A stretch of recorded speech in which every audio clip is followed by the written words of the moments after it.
এক লোক এসে দাউদ আলাইহিস সালামের কাছে বিচার দিলেন, হে নবী দাউদ, আপনার কাছে আমার একটা বিচারটা হলো, আমি একটা গরু পুষতাম, সেই গরুটা দেখতে শুনতে অনেক বালা, এই গরুটার স্বর্ণরূপা দিয়া সুন্দরভাবে সাজায় রাখতাম, এই গরুটা হারায় গেছে, এই গরুটার যদি সন্ধান তুমি দিতে পারো না দাউদ, তুমি একজন আল্লাহর নবী, তোমার কাছে আমার দাবি, আমার গরুটার সন্ধান তোমার করে দিতে হবে, এই গরুর সন্ধান যদি তুমি করে দিতে পারো তোমাকে উপযুক্ত পুরস্কার দিব, এটা আমার শখের গরু।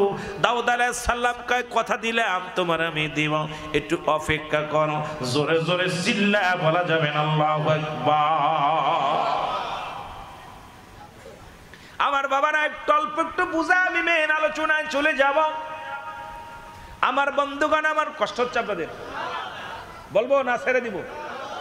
হ্যাঁ, দাউদ আলাইহিস সালাম বলেন, তুমি অপেক্ষায় থাকো।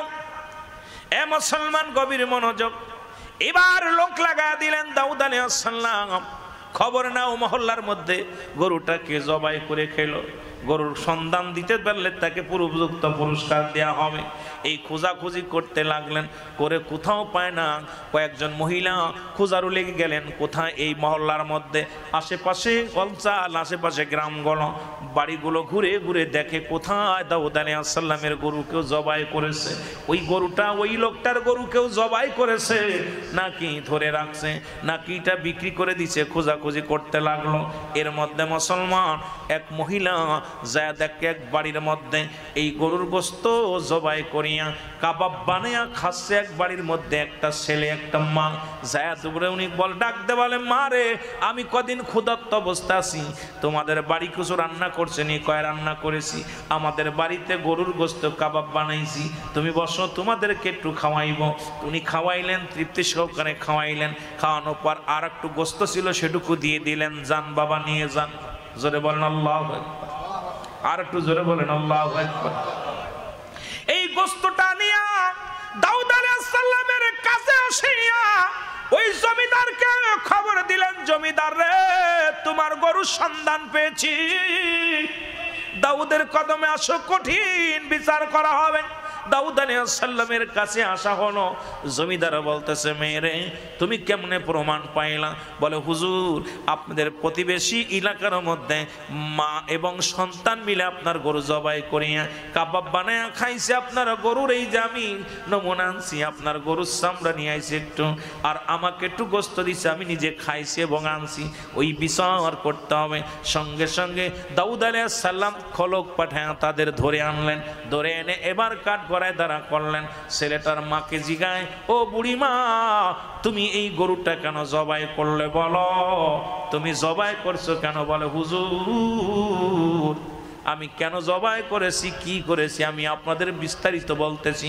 এবার বুড়ি মা ডাকতে বলে, ও আল্লাহর নবী দাউদ,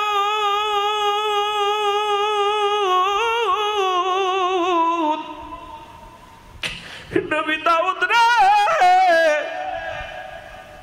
আমি খুব বুজুর্গ মহিলা, দুনিয়া একমাত্র আপনার প্রতি, আমার রবের প্রতি ঈমান আনছি, আমি আপনার উম্মত। জীবনে আমার কোন বেগানা পুরুষে আমার চেহারা দেখে নাই। আমি এমন একজন মা, আমি এক জনম দুঃখিনী সন্তানের মা। হুজুর, আমার স্বামী ছিল এই মহল্লার মধ্যে সব চাইতে ধনী, বড় ব্যবসায়ী ছিল। আমার স্বামীকে কারা যেন মেরে ফেলেছে, ধন সম্পদ সব লুট করে নিয়ে গেছে।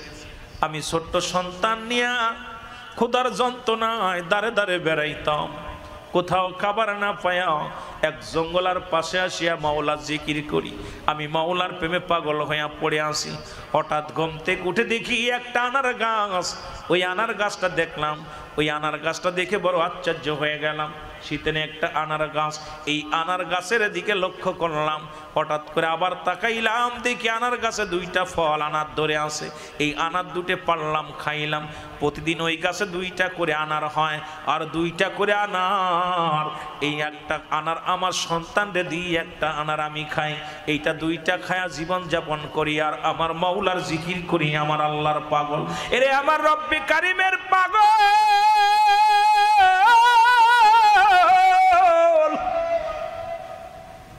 আমি আমার আল্লাহ জিকির করি। আল্লাহর নবী দাউদ হঠাৎ একদিন ওই ফল খায় আলহামদুলিল্লাহ বলতে আমি ভুলে গেছি, বলি নাই। আমার সঙ্গে সঙ্গে পরের দিন আর গাছে ফল পাই নাই।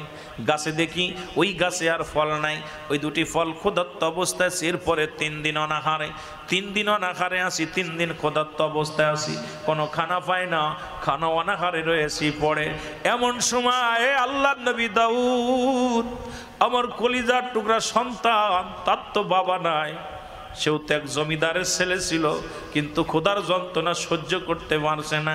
আমি মা হইয়া রব্বে কারিমের দরবারে দরখাস্ত করি, রব্বে কারিম,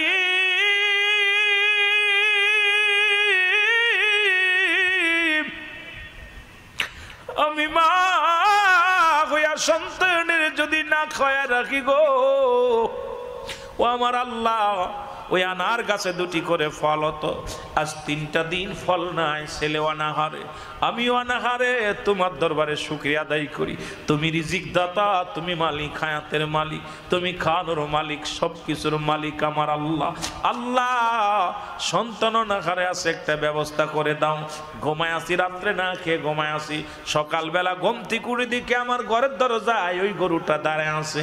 গরুটা দেখে আমার ছেলে ডাকতে বলে, মা সুন্দর একটা গরু আসছে। আমি দাঁড়ায় দৌড়ে গেলাম, যা দেখি গরুর জবান দিয়া বাইরে হচ্ছে, ও বালক দেরি করো না, আমি তোমাদের জন্য হালাল, আমারে তোমরা জবাই করো, জবাই করিয়া তোমরা অনাহারে আসো, তোমরা মায়ের সন্তান দুজনে আমার গোস্ত কাবাব বানায় খাও, আমি তোমার জন্য হালাল। জোরে জোরে চিল্লায়া বলা যাবে না সুবহানাল্লাহ? আল্লাহু আকবার। ইয়া রাসূলুল্লাহ সাল্লাল্লাহু আলাইহি ওয়াসাল্লাম, ইয়া গাওসুল মুস্তাকিম, জিন্দাবাদ জিন্দাবাদ। এ আমার ভাইয়েরা, আমার বন্ধুরা, আমার গরুর জবান থেকে যখন এই শুনিয়া সন্তান বলে, মা মারে, অবুলা প্রাণী তার জবান থেকে বলতেছে, আমাকে জবাই করো, আমার গোস্ত কাবাব বানায় খাও। আমি বলতেছিলাম আমার ছেলেরে, বাবারে গরুতে যতই বলুক, গরু তো আমাদের না, এটা অন্যের গরু, খাওয়া যাবে না বাবা। সন্তান কয়, মা গো, আজ 3টা দিন অনাহারে আসি, হয়তো তোমার রব, তোমার মালিক আমাদের প্রার্থনা শুনেছে। আমার মা গো, আমার রব্বে কারিম আমার ক্ষুধার্ত অবস্থায় দিকে সহ্য করতে পারে নাই, এই জন্য হয়তো জান্নাত থেকে গরুটা পাঠায়া দিছে রে মা। মা গো জবাই করি। মা কয়, না রে বাবা, না, জবাই করা যাবে না। গরুটা অনুনয় বিনয় করে ডাক দে বলে, মা মা, আমি আপনার জন্য হালাল, আপনি আমারে আপনার সন্তানকে জবাই করতে বলেন, জবাই করি, আপনারা গোস্তটা কাবাব বানাই খান, ক্ষুধার্ত অবস্থায় আছেন, আমি আপনাদের জন্য হালাল। আল্লাহর নবী দাউদ এই কারণে আমার সন্তান জবাই করিয়া, গোস্ত জবাই করিয়া, আমার বাবারা গরুটা জবাই করিয়া গোস্ত কাবাব বানায়া খেয়েছে। এই গরুটা তো নিজেই বলেছে। সঙ্গে সঙ্গে দাউদ আলাইহিস সালাম ডাক দে বলেন, এমন সময় জিবরিল আমিন এসে আল্লাহ নবী দাউদ আলাইহিস সালামকে ডাক দে বলে, আল্লাহ নবী দাউদ গো, যে গরুটায় বুড়িমা তার সন্তানকে নিয়ে জবাই করে খেয়েছে, ওই গরুটা ওই বুড়িমার গরু, ওই গরুটার মালিক বুড়িমা, ওই গরুটার মালিক ওই সন্তানের বাবা। জোরে জোরে চিল্লায়া বলা যাবে না মারহাবা? ওরে জিবরিল আমিন আসে ডাকতে বলে, নবী দাউদ,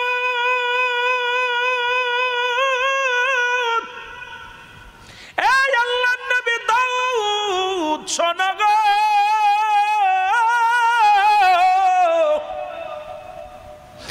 ওই ব্যক্তি ছিল, ওই ব্যক্তি ছিল ওই বুড়িমার স্বামীর কর্মচারী, ওই স্বামীর কর্মচারী একদিন ব্যবসার কাজে, স্বামী তার সম্পদ ব্যবসার কাজে তার সঙ্গে করে নিয়ে যায়, সাথে তার ভালো ওই গরুটা সুন্দর ভালোবাসত, ওই গরুটা তার সঙ্গে করে নিয়ে যায়। পথের মধ্যে যাইয়া রাতের অন্ধকারে ওই মহিলার স্বামীকে হত্যা করেছে, হত্যা করিয়া ওই সমস্ত মালামাল নিয়ে গেছে। আর ওই মুসলমান মহিলার স্বামীর ওই আদরে যত্ন করা গরুটা, সুন্দর গরুটা, এই গরুটা নিয়ে উনি লালন পালন করেছে। সুতরাং এই গরুর মালিক আজকে ওই যে জমিদার, যত সম্পদ, যত টাকা পয়সা, সোনা দানা যা কিছু আছে সবির মালিক হলো এই মহিলা। জোরে জোরে চিল্লায় বলেন মারহাবা। আল্লাহর নবী আপনি বিচার করবেন, এই বিচার কি করবেন? ওই জমিদার দোষী, জমিদার হলো চোর। জোরে বলেন মারহাবা, আর একটু জোরে বলেন। আমার ভাইরা, আমার বন্ধুরা, আমার আল্লাহর নবী দাউদ আলাইহিস সালাম জমিদারকে জিগায়, জমিদার রে এই গরুর মালিক কি তুমি? বলে হ। তোমার এত সম্পদ, এইগুলোর মালিককে কয় হ আমি। সঙ্গে সঙ্গে দাউদ আলাইহিস সালাম বলে মিথ্যার আশ্রয় নিও না, তুমি সত্যি করে বলো এটার মালিককে। এবার বুড়িমাকে জিগায়, মা গো এই জয় সম্পদের মালিককে? আমি জানি না। এই গরুর মালিককে আমি জানি না বাবার, আমি কিচ্ছু বলতে পারি না, আমি তো জানি না রে বাবা। আর আল্লাহ নবী দাউদ আলাইহিস সালাম ডাক দে বলে, ও জমিদার তুমি সত্যি করে বলো এই মালিককে, গরুর মালিককে, সম্পদের মালিককে? জমিদার কয় সব কিছুর মালিক আমি।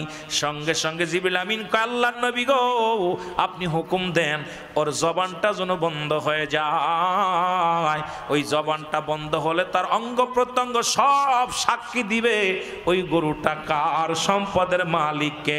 কারণ আপনি কিয়ামতের আলামত দেখাইতে চেয়েছেন আপনার উম্মতের, এগুলো আপনি দেখানোর জন্য এখন জবানটা বন্ধ করে দেন। সঙ্গে সঙ্গে দাউদ আলাইহিস সালাম ডাক দে বলে, রব্বে কারীম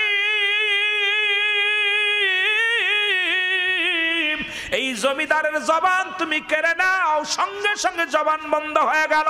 এবার তার অঙ্গ প্রত্যঙ্গ সাক্ষী দেয়। এরে মুসলমান, এইবার দাউদ আলাইহিস সালাম ডাক দে বলে, আপনারা কিয়ামতের লক্ষণ দেখতে চেয়েছিলেন, কিয়ামত কবে সংঘটিত হবে কিয়ামত দেখতে চেয়েছিলেন, আপনারা এবার তাকায় দেখেন কিয়ামতের দিন কি হবে, ভয়াবহ অবস্থা দেখেন। সঙ্গে সঙ্গে এইবার দাউদ আলাইহিস সালাম বলে, হাত পায়ের নখ, অঙ্গ প্রত্যঙ্গ সাক্ষী দাও, কি কি করেছো বলো। সঙ্গে সঙ্গে হাতের 10টা নখ, পায়ের নখ, সব জবান খুলে গেছে। হাত বলতেছে, আল্লাহর নবী দাউদ আমি এই হাত দে ওই মেয়েটার স্বামীকে। দাউদ আলাইহিস সালামের মুসলমান ডাক দেওয়ার পর হাত, ওই জমিদারের হাত বলতেছে, আমি গলা টিপে হত্যা করেছিলাম 2 হাত দিয়া। ওই গরুটা রশি ধরে, ওই গরুর মালিক, ওই গরুর মালিক ওই মেয়েটা, ওনার স্বামী ওই ছেলেটা হলো গরুর মালিক। এই মালিককে আমি হত্যা করার পর এই গরুর রশি ধরে টান দিয়ে আমি হাত দিয়ে টানতে টানতে নিয়ে আসি। শুধু তাই না, আমি পা বলতেছে, হে আবু নবী দাউদ এই পা দিয়ে আমি হেঁটে পালায়া চলে গেছিলাম। এই সব যখন অঙ্গ প্রত্যঙ্গ যখন সাক্ষী দিতেছে, এরে ইয়া দাউদ আলাইহিস সালাম ডাক দে বলে, বনি ইসরাইল লোকেরা তোমরা দেখো কিয়ামতের ময়দানে প্রতিটা মানুষের জবান বন্ধ থাকবে, তার অঙ্গ প্রত্যঙ্গ সব সাক্ষী দিবে। সুতরাং যায় যে কর্ম করবে, যে যে পাপ করবে, আজকে যে হাত দিয়ে সুদ খাবে, যে মুখ দিয়ে হারাম খাবে, যেটা দিয়ে গালি দিবে, সব তার অঙ্গ প্রত্যঙ্গ সাক্ষী দিবে। সঙ্গে সঙ্গে বনি ইসরাইলের লোকেরা সঙ্গে সঙ্গে নবী দাউদ আলাইহিস সালামের পরে ঈমান আনছে। জোরে জোরে চিল্লায় বলা যাবে না মারহাবা? আর একটু জোরে জোরে চিল্লায় বলেন মারহাবা। আমি আজকে আপনাদেরকে এই কথাটা উপমা দিয়ে বলার পিছনে একটাই কারণ হলো, আজকে যারা হক্কানি আলেমদের, হক্কানি ওলি আল্লাহদের মাজার ভাঙতেছেন, নবীর জশ্নে জুলুস যারা করে তাদেরকে হত্যা করার পায়তারা শুরু করেছেন, নবীর মিলাদ যারা পড়ি তাদেরকে হারাম না জায়েজ বলতেছেন। এমন একটা দিন আসবে তখন ক্ষমতার দল বল থাকবে না, কারণ সুন্নিরা ক্ষমতার দাপট দেখায় না, মুসলমান পুলিশের দাপট দেখায় না, থানার দাপট দেখায় না, এমপির দাপট দেখায় না, মন্ত্রীর দাপট দেখায় না। সুন্নিদের কাছে 2টা শক্তি, একটা শক্তি আমার আল্লাহ, 2 নাম্বার শক্তি মুহাম্মাদুর রাসূলুল্লাহ। জোরে জোরে বলেন ঠিক কিনা? সুতরাং এমন একটা দিন আসবে, সেদিন কিয়ামতের ময়দানে দেখা যাবে রে কার দর কত পর্যন্ত, কার দর কত পর্যন্ত, সেদিন দেখা হবে, মোকাবেলা হবে। সুতরাং আশিকে রাসূলদের সঙ্গে সুন্নি আলেমদের সঙ্গে টক্কর দিও না, সুন্নি জনতার সঙ্গে টক্কর দিও না। সুন্নিরা নবীর পাগল, তোমরা দুনিয়ার পাগল। সুন্নিরা আমার নবীর মিলাদের পাগল, তোমরা দুনিয়ার মধ্যে বলৎকারের পাগল। সুন্নিরা এই দুনিয়ার নবীর কিয়ামের পাগল, তোমরা দুনিয়ার মধ্যে ক্ষমতার পাগল। সুন্নিরা এই দুনিয়ার মধ্যে আমার নবীর এশকে দেওয়ানা, আর তোমরা চেয়ারে বসা নিয়ে ব্যস্ত। আমরা চেয়ার নিয়ে পাগল নয়, ক্ষমতার পাগল, এমপি মন্ত্রী হওয়ার জন্য পাগল নয়। আমাদের একটাই মাত্র পাগলামি, নবী কামলিওয়ালার পাগলামি, নবী কামলিওয়ালার গুলামি, নবী কামলিওয়ালা প্রেমের মালা গলায় পড়েছি, জোরে জোরে চিল্লা বলা যাবে না, ঠিক কিনা? তাসলিমান একটা তাজিমান, সম্মানের সঙ্গে তাসলিমান তাগিদ দিছে পড়ার জন্যে।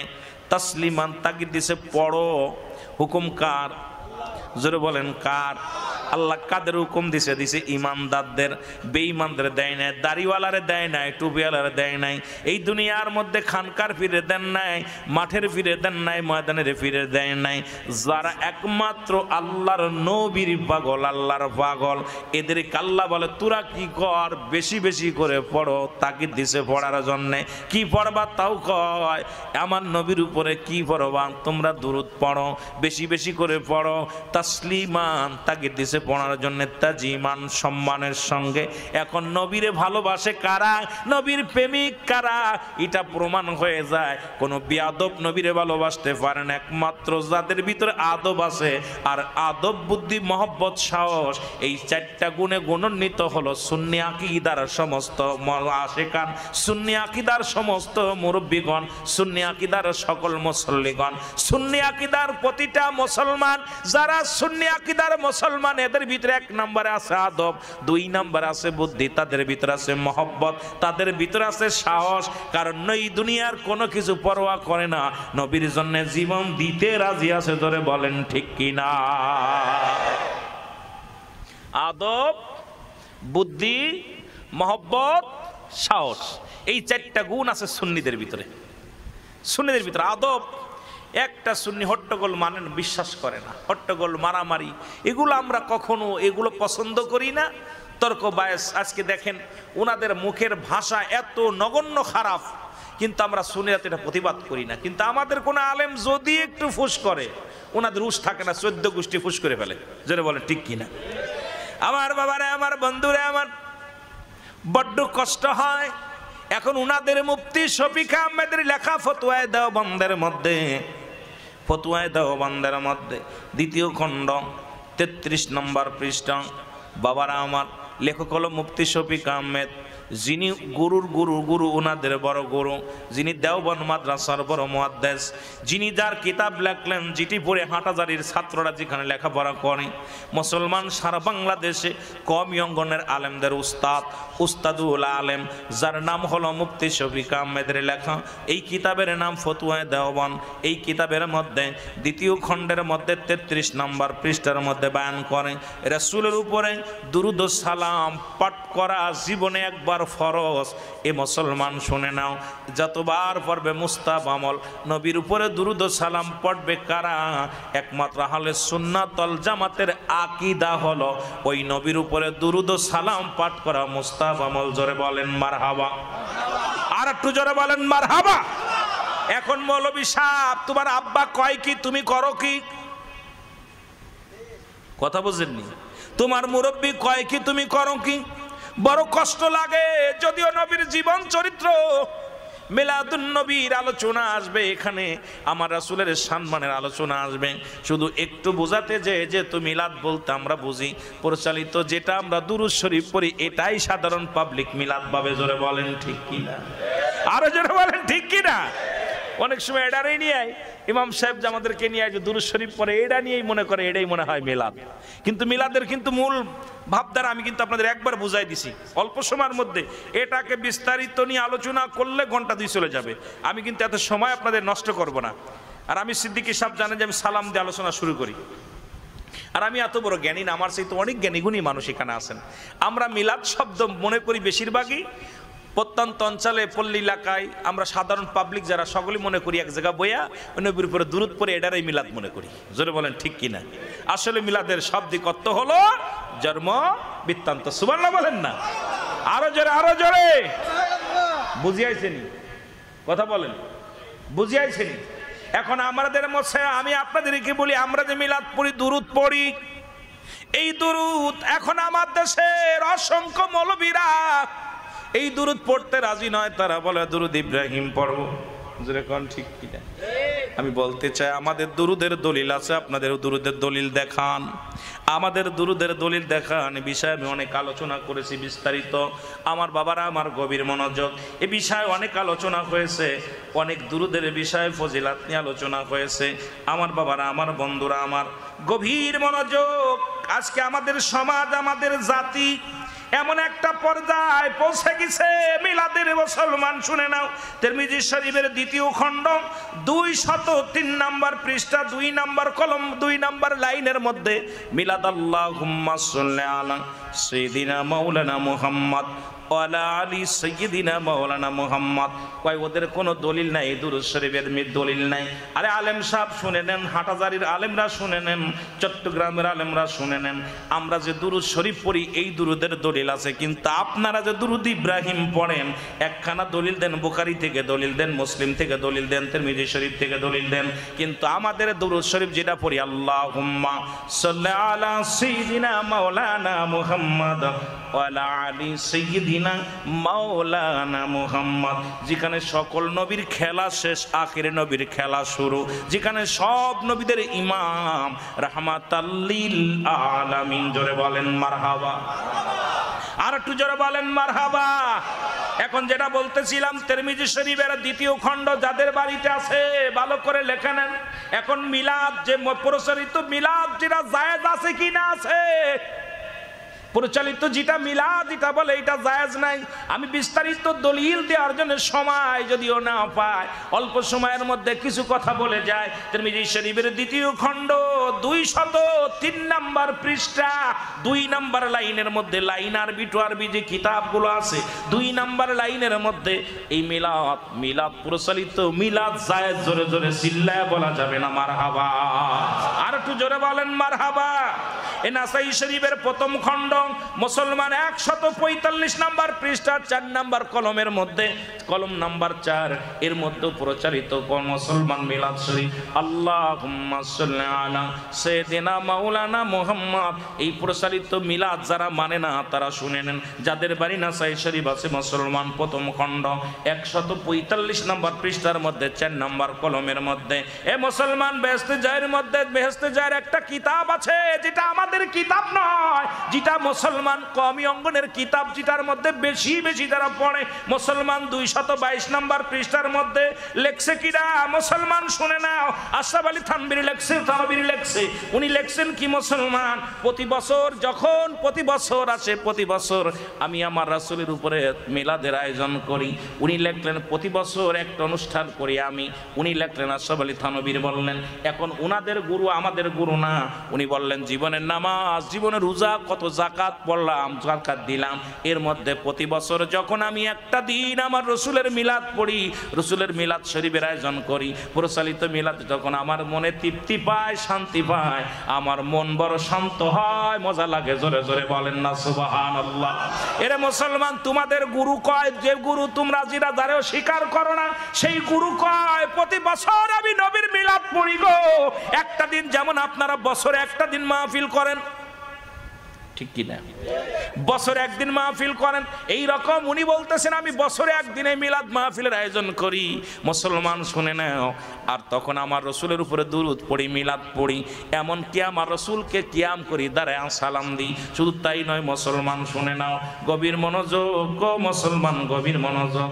এখন কোথায় চরমনার পীর সাহেব মরহুম ইসাক রহমতুল্লাহ আলাইহি, যিনি মিলাদ ও কিয়ামের পক্ষে ছিলেন, ওনার লেখা যত কিতাব আছে মুসলমান যারা চরমনার মুরিদ আছেন এর চরমুরার যারা মুজাহিদ কমিটি আছেন শুনে নেন, আপনাদের যিনি মুরব্বী মরহুম ইসাক রহমাতুল্লাহ আলাইহি, উনি মিলাদের পক্ষে ছিলেন। উনি মিলাদ শরীফ পড়ছে, দুরুদ শরীফ পড়ছে, এমনকি আমার রসুলের উপরে দাঁড়ায়া সালাম দিছে।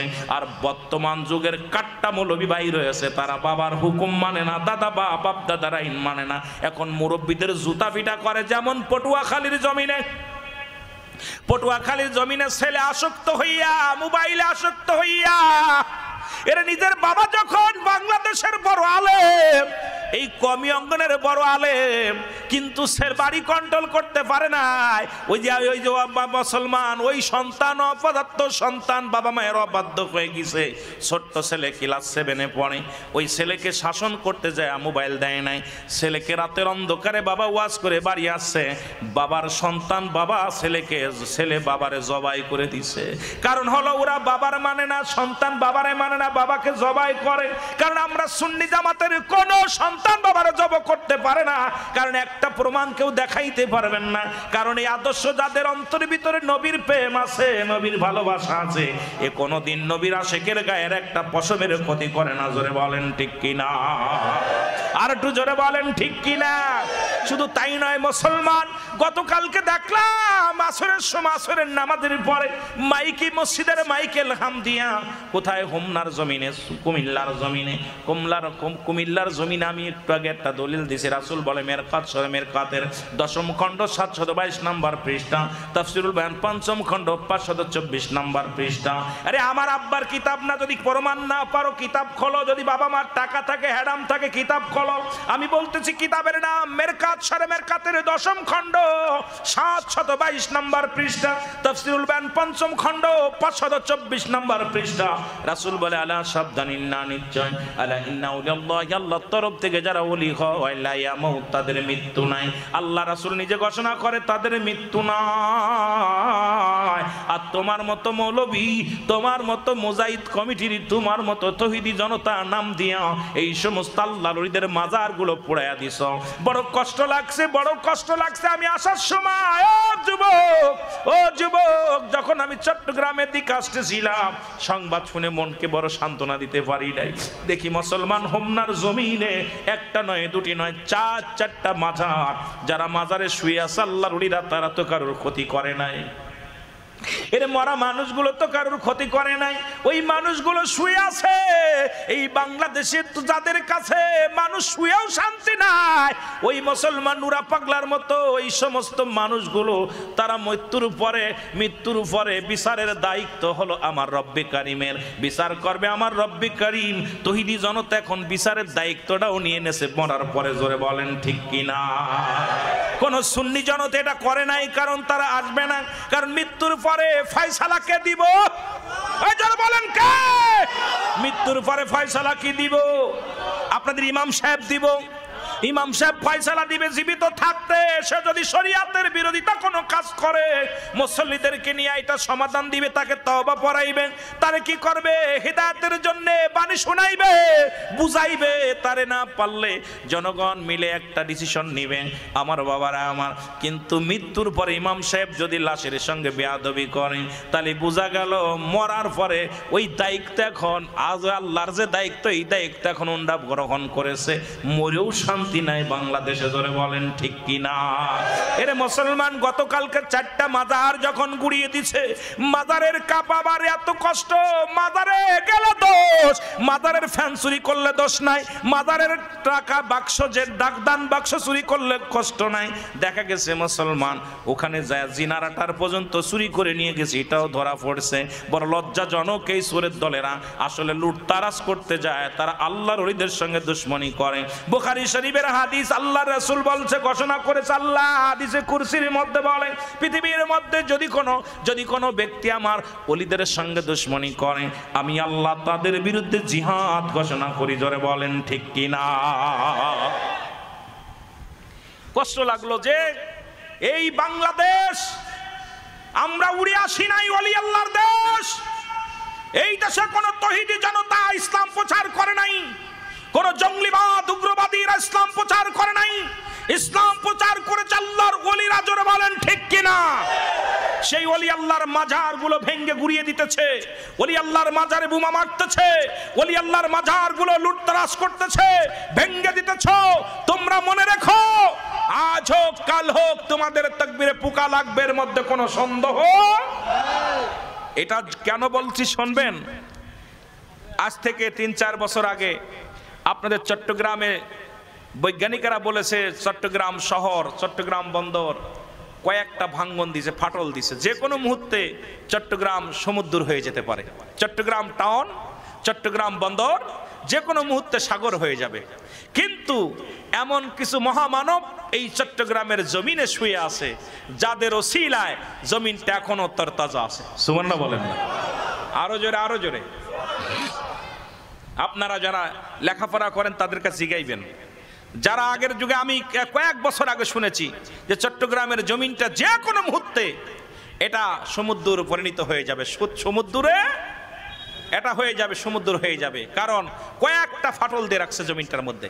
উন্ডা আবার লেখাপড়া বলছে যে যেভাবে ভাঙছে মনে হয় না যে 2-1 বছর যাবে, কিন্তু এমন মহামানব চট্টগ্রামের জমিনে আছে যাদের পদধূলি পড়ছে, যারা এখানে শুয়ে আছে, ইহার ওসিলায় আমাদের মন বলে কিয়ামত পর্যন্ত চট্টগ্রাম এভাবেই থাকবে। আরো জোরে আস্তে কইতে নিরে ভাই, ইরে চট্টগ্রামের মানুষ কৃপণতা করলে চলতো না। আমার বাড়ি মাগুরায়, এক দেশের গালি এক দেশের বলি। আমার ভাষা কি বুঝতেছেন? বুঝতেছেন না? বুঝলে আমার আনার দরকার ছিল। নাইমি ভাই বালা কথা বুঝেননি? আমি তো বালা না, যারা বালা বালা কথা কইতে পারি এলাকা তারা এলে বালা কথা বুঝেননি। তা আমার কথা হলো, আল্লাহর ওলিদের পদধূলি, আহা আউলাদে রাসূলরা এখানে এসে পদধূলি দিছে, যাদের পদধূলিতে চট্টগ্রাম মুখরিত হয়ে গেছে ধুলায়, যাদের আপনার জুলুসে যাদের আকাশ বাতাস যেন একাকার হয়ে গেছে। চট্টগ্রাম এবার কোটির উপরে চলে গেছে জুলুসে। আমি আশ্চর্য হয়ে গেছি, যাদের আল্লাহর ওলিদের ওই পদধূলিতে এই চট্টগ্রামের জমিন ধন্য। জোরে বলেন মারহাবা, আর একটু জোরে বলেন মারহাবা। একটু মহব্বতের সঙ্গে দুরূদ শরীফ পড়েন, আল্লাহুম্মা সাল্লি।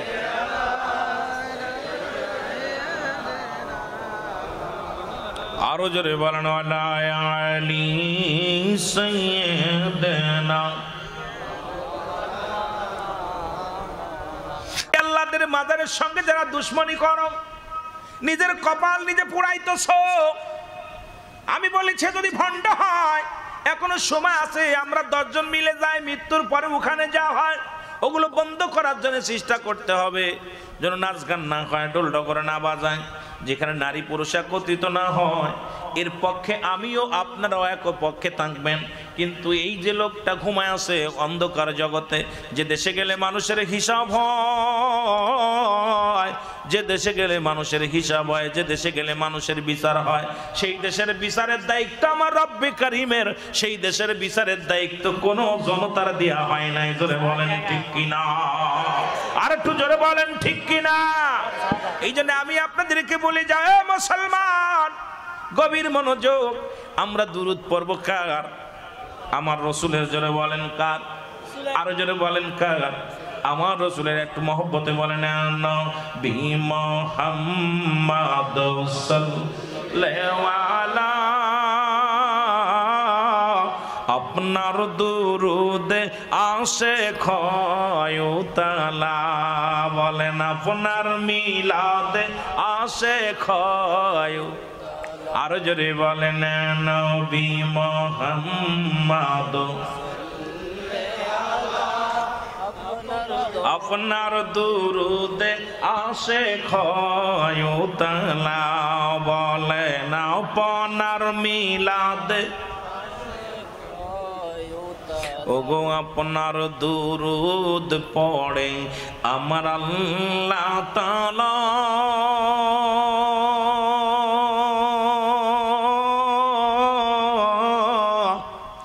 আপনার দুরুদ পড়ে ফেরেশতারা ইয়া নবী। ওগো আপনার দুরুদ পড়ে আমার আল্লাহ তাআলা,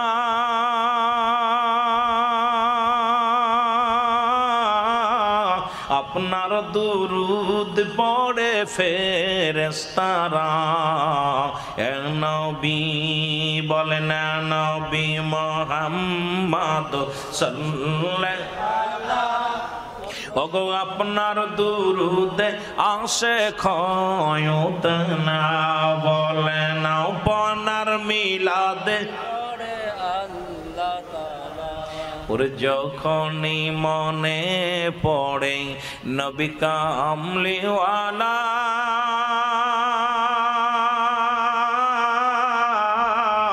দুরুদ বানায় আসে গলার মালা, ইয়া নবী যখনই মনে পড়ে নবী কামলিওয়ালা,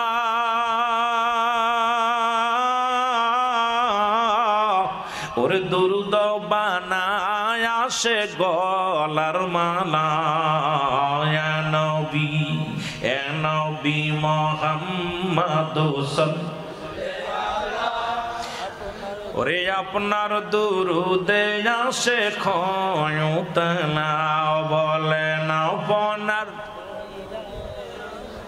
এ দুনিয়ার মুসলমান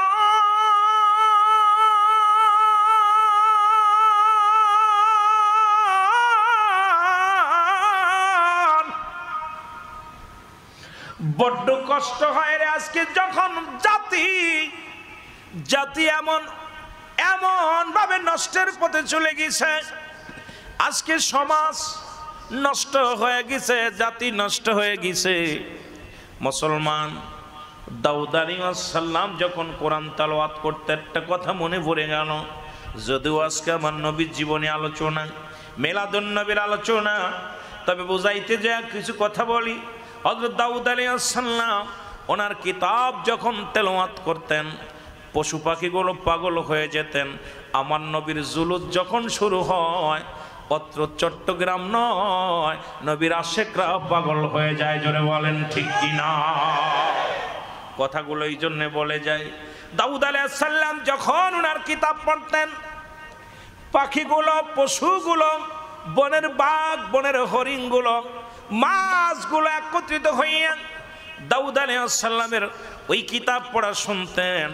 রব্বে কারিম ঘোষণা করে দিলেন, নবী দাউদ রে, তুমি প্রতিদিন কোরআন তেলাওয়াত, তুমি কি করবা? তোমার কিতাব তেলাওয়াত করবা, তবে সপ্তাহে একটা দিন, সেই দিনটা হলো তোমাকে আমি শনিবারে দিলাম। এই শনিবারটা দিন দিলাম তোমার উম্মতের জন্যে, উত্তম একটা দিন দিলাম তোমার জন্যে। শনিবারের দিন তুমি কিতাব পড়বা, আর সমস্ত পশু পাখি, কারণ তুমি যখন তুমি যখন কিতাব তেলাওয়াত করো, এই কিতাবটার আওয়াজ 40 মাইল দূরত্বর মানুষগুলো শুনতে পারে। জোরে জোরে চিল্লায় বলেন মারহাবা। এর দাউদ আলাইহিস সালামের মুসলমান শুনে নাও, কই রকম মাইক লাগতো না। উনি জাব্বুর কিতাব যখন তেলাওয়াত করতেন, এই আওয়াজটা 40 কিলোমিটার দূরে যেত। কত কিলো? 40 কিলোমিটার দূরত্ব, দূরের মানুষ 40 কিলোমিটার দূরের পশু পাখিগুলো কান খাড়া করে শুনতো। যেখানে থাকতো নাড়াচাড়া দিত না, যেখানে থাকতো। আমি বছরের জুলুসে একটা দৃশ্য দেখার কারণে আমি কথাটা বলতেছি বাবা। এই বছর রেকর্ড করেছে বাংলার জমিনে, চট্টগ্রামের জমিনে প্রায় 1.5 কোটি মানুষ, প্রায় কোটির উপরে তো চলে গেছে মুসলমান। শোনো, এমন জমসমুদ্র হয়েছিল চট্টগ্রামের জমিন, শুধু নারায়ে রিসালাত ইয়া রাসূলুল্লাহ, নারায়ে রিসালাত ইয়া রাসূলুল্লাহ, নারায়ে তাকবীর আল্লাহু আকবার, এই ধ্বনিতে মুখরিত হয়েছিল পুরো চট্টগ্রামবাসী। জোরে বলেন ঠিক কিনা? শুধু আপনাদের বোঝানোর জন্য কথাটা বলে যায় দাদু ভাইয়েরা। এবার শনিবার যখন কিতাব তেলাওয়াত করেন দাউদ আলাইহিস সালাম, আমার যুবক বন্ধুরা শোনো, দাউদ আলাইহিস সালাম বলেন, আর ওই দিন মাছ, সমুদ্রের মাছগুলো দাউদ আলাইহিস সালামের কিতাব শোনার জন্য সমস্ত মাছগুলো উদ পেতে থাকতো, কখন দাউদ আলাইহিস সালাম তার কিতাব পাঠ করবে। এই পাঠ করার পর আমরা মাছেরা সুন্দরভাবে তেলাওয়াত শুনবো, প্রাণ ভরে যাবে। আমরা সুন্নিরা উত পেতে বসে থাকি কখন নবীর মিলাদ হবে, কখন নবীর দুরূদ হবে। কারণ নবীর দুরূদ যখন হয় আশিকের কলিজা ঠান্ডা হয়, যখন মোস্তফা পাঠ করা হয় দাঁড়িয়ে আশিকের কলিজা ঠান্ডা হয়ে যায়। যখন নবীর উপরে সালাম দিই তখন তো কলিজাটা শীতল হয়ে যায়। এটা তোমরা বুঝবা না, কারণ এই প্রেম দরিয়ায় ডুব দেওয়া লাগবে। জোরে বলেন ঠিক কিনা?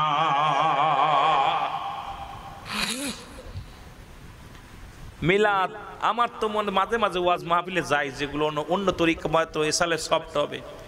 যখন আপনার সালাম দিতে না পারি নবীর, আমার কলিজা পড়ে না। তখন গাড়িতে আমার সহকারে বলে, দোস্ত কেন মাহফিল নিলি? আর আমার নবীরে সালাম দিতে পারি নাই, নবীর দুরূদ পড়তে পারি নাই, শান্তি পাই নাই। যতক্ষণ পর্যন্ত আমার নবীর দুরূদ সালাম পাঠ করতে না পারি মনে শান্তি পাই না, তৃপ্তি পাই না। কথা বুঝেননি? তৃপ্তি পাই না। আমার বাবারা আমার গভীর মনোযোগ শোনা নাও, যে কথাগুলো বলি সমুদ্রের মাছগুলো তীরে এসে অপেক্ষা করে, কান খাড়া করে। মরণের ভয় নাই, কে ধরবে কে মরবে এই চিন্তা নাই। কিন্তু মুসলমান শুনে নাও, ও মুসলমান মুসলমান শুনে নাও।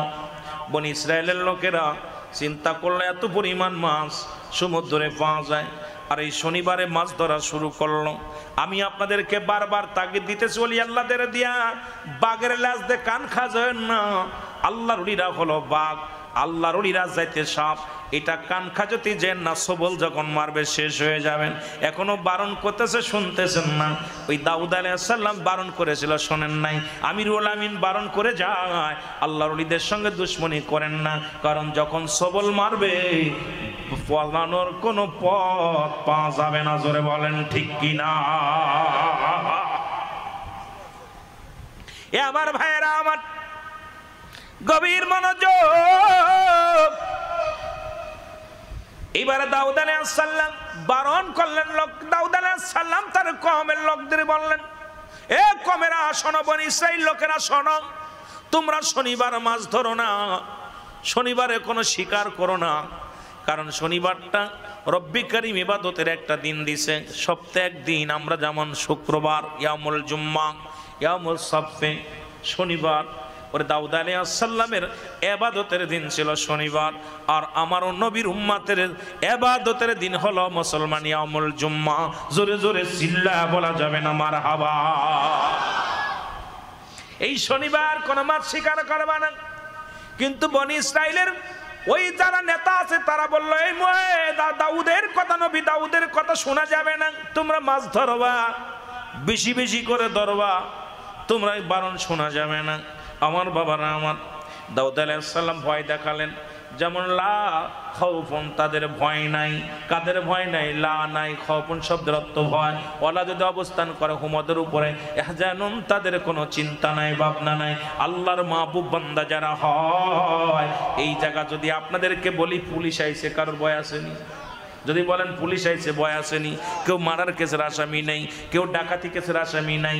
কারণ পুলিশ আসবে, পুলিশের কাজ পুলিশে করবে, আমার দায়িত্ব আমার পালন করতেছি। সুতরাং আল্লাহর ওলিদের কোনো চিন্তা নাই, ভাবনা নাই। তারা নিজ নিজ মাজারে শুইয়া ইবাদত বন্দেগী করে। জোরে বলেন ঠিক কিনা? এর দাউদ আলাইহিস সালাম ডাকতে বলে, আমার কওমের লোকেরা শোনো,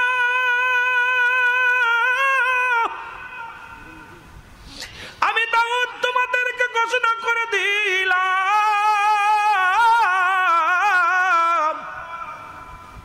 তোমরা গজবের মধ্যে পড়বে, তোমরা বিপদগামী হবে। মুসলমান বনি ইসরাইলের লোকেরা এসে বলে, নবী দাউদ, তোমরা আমরা গজব দাও, কত পারো গজব দাও, আমাদেরকে গজব দাও।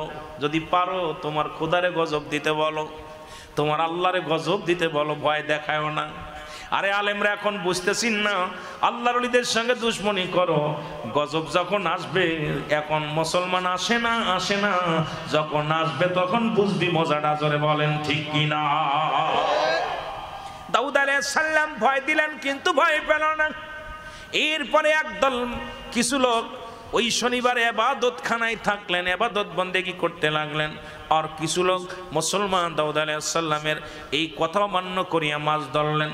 দাউদ আলাইহিস সালাম অসন্তুষ্ট হয়ে গেলেন, রব্বে কারীম অসন্তুষ্ট হয়ে গেলেন। এই মানুষগুলো সঙ্গে সঙ্গে বানর হয়ে গেল। মুসলমান শুনে নাও, কোন কোন তাফসীর কারকরা তারা বলতেছেন এই বানরের হায়াত ছিল মাত্র 3 দিন। 3 দিন 3 রাত পর্যন্ত তারা জীবিত ছিল, এরপরে তারা মৃত্যুবরণ করেছিল। মুসলমান শুনে নাও, কারণ দাউদ আলাইহিস সালামের কথার বাইরে যারা চলেছিল তারাই ওই জামানার মধ্যে বানর হয়ে গেছিল। আর এই বানরগুলো অমান্য করিয়া তারা 3 দিন 3 রাত পর্যন্ত জীবিত ছিল। শুনে নাও, আমার আল্লাহ কয় কুরআনুল কারীমের মধ্যে সূরা তাওবা, মুসলমান শুনে নাও, এর সূরা ইউনূসের মধ্যে 11 নম্বর পারা 62 নম্বর আয়াত, আল্লাহ কয় আলা সাবধান ইন্না, নিশ্চয় আলা ইন্না উনাল্লাহি, আল্লাহর তরফ থেকে যারা ওলি হয়, আল্লাহ কয় আমি যাদের ওলি বানাইলাম, বন্ধু রূপে পাঠাইলাম, লা নাই খাউফুন শব্দের অর্থ ভয়, ওলা যদি অবস্থান করে হুমদের উপরে জানুন, তাদের কোনো চিন্তা নাই, ভাবনা নাই। সুতরাং আল্লাহ নিজে ঘোষণা করেছে তাদের সঙ্গে দুশ্মনী করলে এমন কামড় মারবে, এমন গজবের মধ্যে পড়ে যাবে, সেদিন বাবা বলে চিৎকার মারলে কেউ ঠেকাতে পারবে না। ধরে বলেন ঠিক কিনা? কুরআন বলতেছে স্পষ্ট একদম, চিন্তা নাই, ভাবনা নাই। আর আমি আপনি এত চুলকানি কেন বুঝতেছি না? এ যুবক, কথাগুলো না, কেমন সময় কয়েকজন লোক আসলেন, বলে হে নবী দাউদ, আপনি যদি আপনি যদি আল্লাহর পয়গম্বর হন, তাহলে আপনার কাছে একটা জিনিস জানতে চাই। সেই জিনিসটা হলো কবে কিয়ামত হবে আমাদেরকে একটু জানায়া দেন। আপনি এত ভয় দেখান, কিয়ামতের ভয় দেখান, কিয়ামত কবে সংগঠিত হবে এইটা একটু বলে দেন। দাউদ আলাইহিস সালামকে একটু অপেক্ষা করেন, কিয়ামতের নমুনা দেখাইব। আল্লাহু আকবার বলেন না, আরো জোরে, কিয়ামতের নমুনা দেখাইব। এক আগামী সপ্তাহে আসবেন, আগামী শুক্রবার বা শনিবারে আসবেন। শনিবারে আমি আমার জব্বর কিতাব পাঠ করব, আর যখন পাঠ করব তখন আমি ওই কিয়ামত কেমনে হবে ওটা আমি আপনাদেরকে জানায়া দিব, দেখায়া দিব। লোকজন অপেক্ষা থাকলেন, একদিন দুদিন চলে গেল। মুসলমান শনিবার হলো, শনিবারে এক লোক এসে, মুসলমান শোনো, এক লোক এসে দাউদ আলাইহিস সালামের কাছে বিচার দিলেন, হে নবী দাউদ, আপনার কাছে আমার একটা বিচারটা হলো, আমি একটা গরু পুষতাম, সেই গরুটা দেখতে শুনতে অনেক বালা, এই গরুটার স্বর্ণরূপা দিয়া সুন্দরভাবে সাজায় রাখতাম, এই গরুটা হারায়া গেছে। এই গরুটার যদি সন্ধান তুমি দিতে পারো দাউদ, তুমি একজন আল্লাহর নবী, তোমার কাছে আমার দাবি, আমার গরুটার সন্ধান তোমার করে দিতে হবে। এই গরুর সন্ধান যদি তুমি করে দিতে পারো, তোমাকে উপযুক্ত পুরস্কার দিব, এটা আমার শখের গরু।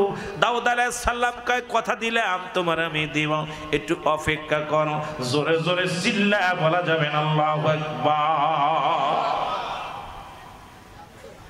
আমার বাবারা একটু অল্প একটু বুঝা, আমি মেন আলোচনায় চলে যাব। আমার বন্ধুগণ, আমার কষ্ট হচ্ছে আপনাদের, বলবো না ছেড়ে দিব? হ্যাঁ, দাউদ আলাইহিস সালাম বলেন তুমি অপেক্ষায় থাকো। এ মুসলমান, গভীর মনোযোগ। এবার লোক লাগা দিলেন দাউদ আলাইহিস সালাম, খবর নাও মহল্লার মধ্যে গরুটাকে জবাই করে খেলো। গরুর সন্ধান দিতে পারলে তাকে উপযুক্ত পুরস্কার দেওয়া হবে। এই খোঁজাখুঁজি করতে লাগলেন, করে কোথাও পায় না। কয়েকজন মহিলা খোঁজারও লেগে গেলেন, কোথায় এই মহল্লার মধ্যে আশেপাশে অঞ্চল, আশেপাশে গ্রামগুলো, বাড়িগুলো ঘুরে ঘুরে দেখে কোথায় দাউদ আলাইহিস সালামের গরু কেউ জবাই করেছে। ওই গরুটা ওই লোকটার গরু কেউ জবাই করেছে নাকি ধরে রাখছে, নাকি এটা বিক্রি করে দিছে, খোঁজাখুঁজি করতে লাগলো। এর মধ্যে মুসলমান এক মহিলা যায় দেখে এক বাড়ির মধ্যে এই গরুর গোস্ত জবাই করিয়া কাবাব বানিয়া খাচ্ছে এক বাড়ির মধ্যে একটা ছেলে একটা মা। যায় দুপুরে উনি ডাকতে বলে, মা রে, আমি কদিন ক্ষুধার্ত অবস্থা আছি, তোমাদের বাড়ি কিছু রান্না করছে নি? কয় রান্না করেছি, আমাদের বাড়িতে গরুর গোস্ত কাবাব বানাইছি, তুমি বসো, তোমাদেরকে একটু খাওয়াইব। উনি খাওয়াইলেন, তৃপ্তি সহকারে খাওয়াইলেন। খাওয়ানোর পর আর একটু গোস্ত ছিল, সেটুকু দিয়ে দিলেন, যান বাবা নিয়ে যান। জোরে বলেন আল্লাহু আকবার, আর একটু জোরে বলেন আল্লাহু আকবার। এই গোস্তটা নিয়া দাউদ আলাইহিস সালামের কাছে আসিয়া ওই জমিদারকে খবর দিলেন, জমিদার রে, তোমার গরুর সন্ধান পেয়েছি, দাউদের কদমে আসো, কঠিন বিচার করা হবে। দাউদ আলাইহিস সালামের কাছে আসা হলো। জমিদার বলতেছে, মেয়েরে তুমি কেমনে প্রমাণ পাইলা? বলে, হুজুর আপনাদের প্রতিবেশী এলাকার মধ্যে মা এবং সন্তান মিলে আপনার গরু জবাই করিয়া কাবাব বানায়া খাইছে। আপনার গরুর এই যে আমি নমুনা আনছি, আপনার গরুর চামড়া নিয়ে আইছে একটু, আর আমাকে একটু গোস্ত দিছে, আমি নিজে খাইছি এবং আনছি, ওই বিচার করতে হবে। সঙ্গে সঙ্গে দাউদ আলাইহিস সালাম খলক পাঠায় তাদের ধরে আনলেন। ধরে এনে এবার কাঠ গড়ায় দাঁড়া করলেন। ছেলেটার মাকে জিগায়, ও বুড়িমা তুমি এই গরুটা কেন জবাই করলে? বলো তুমি জবাই করছো কেন? বলে, হুজুর আমি কেন জবাই করেছি, কি করেছি আমি আপনাদের বিস্তারিত বলতেছি। এবার বুড়িমা ডাক দে বলে, ও আল্লাহর নবী দাউদ,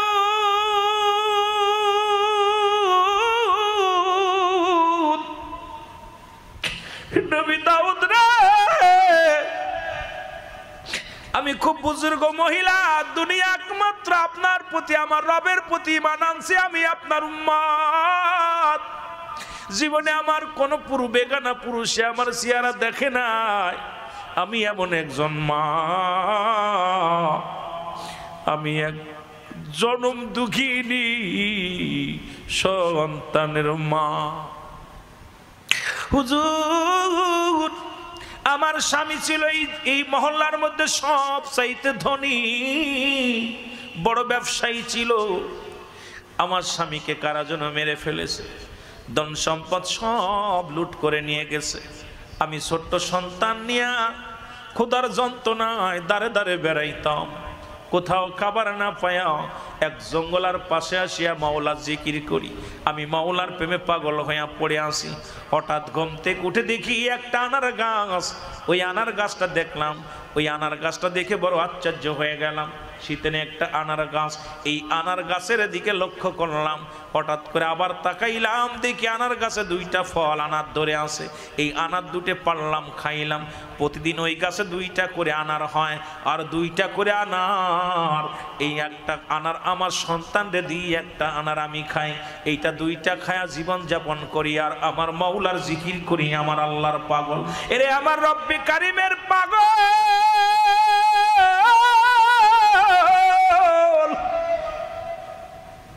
আমি আমার আল্লাহ জিকির করি। আল্লাহর নবী দাউদ হঠাৎ একদিন ওই ফল খায় আলহামদুলিল্লাহ বলতে আমি ভুলে গেছি, বলি নাই। আমার সঙ্গে সঙ্গে পরের দিন আর গাছে ফল পাই নাই। গাছে দেখি ওই গাছে আর ফল নাই। ওই দুটি ফল ক্ষুধার্ত অবস্থায়, এরপরে 3 দিন অনাহারে। 3 দিন অনাহারে আসি, 3 দিন ক্ষুধার্ত অবস্থায় আসি, কোনো খানা পাই না, খানা অনাহারে রয়েছি পড়ে। এমন সময় আল্লাহর নবী দাউদ, আমার কলিজার টুকরা সন্তান, তার তো বাবা নাই, সেও তো এক জমিদারের ছেলে ছিল, কিন্তু ক্ষুধার যন্ত্রণা সহ্য করতে পারছে না। আমি মা হইয়া রব্বে কারিমের দরবারে দরখাস্ত করি, রব্বে কারিম,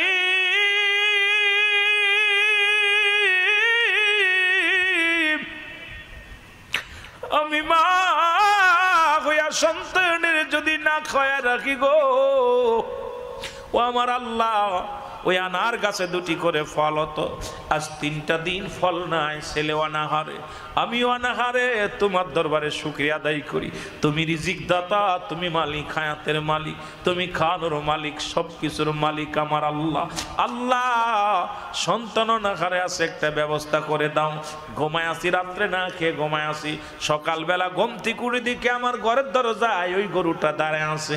গরুটা দেখে আমার ছেলে ডাকতে বলে, মা সুন্দর একটা গরু আসছে। আমি দৌড়ে গেলাম, যা দেখি গরু জবান দিয়া বাইর হচ্ছে। ও বালক, দেরি করো না, আমি তোমাদের জন্য হালাল, আমারে তোমরা জবাই করো। জবাই করিয়া তোমরা অনাহারে আসো, তোমরা মায়ের সন্তান দুজনে আমার গোস্ত কাবাব বানায় খাও, আমি তোমার জন্য হালাল। জোরে জোরে চিল্লায়া বলা যাবে না সুবহানাল্লাহ। আল্লাহু আকবার। ইয়া রাসূলুল্লাহ সাল্লাল্লাহু আলাইহি ওয়াসাল্লাম, ইয়া গাওসুল মুস্তাকিম, জিন্দাবাদ জিন্দাবাদ।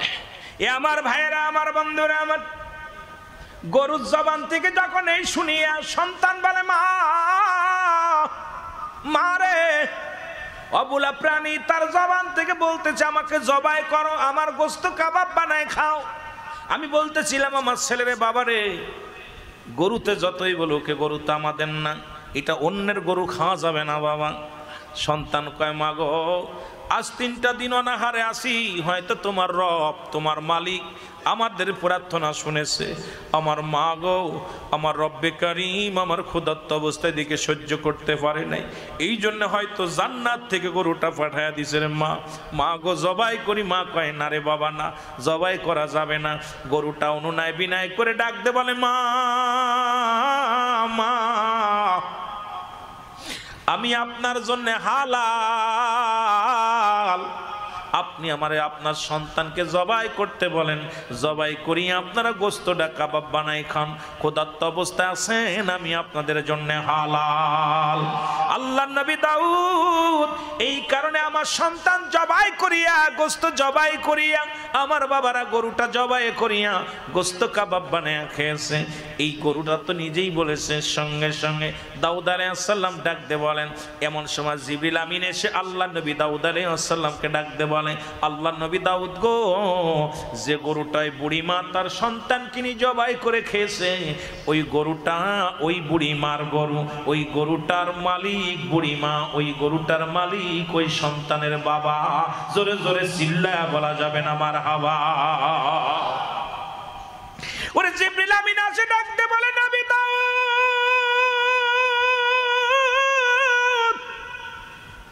এই আল্লাহর নবী দাউদ শোনো গো,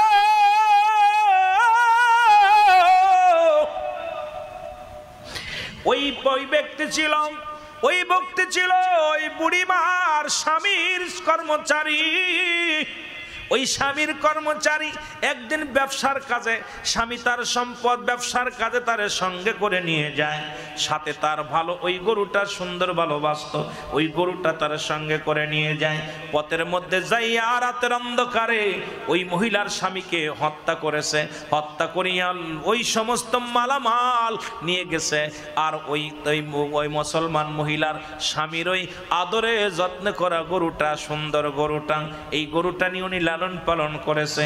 সুতরাং এই গরুর মালিক আজকে ওই যে জমিদার, যত সম্পদ যত টাকা পয়সা সোনা দানা যা কিছু আছে সবির মালিক হলো এই মহিলা।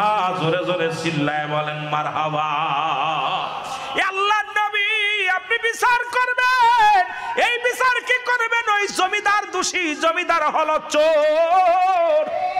জোরে বলেন মারহাবা, আর একটু জোরে বলেন আমার ভাইরা, আমার বন্ধুরা, আমার আল্লাহর নবী দাউদ আলাইহিস সালাম জমিদারকে জিগায়, জমিদার রে এই গরুর মালিক কি তুমি? বলে হ।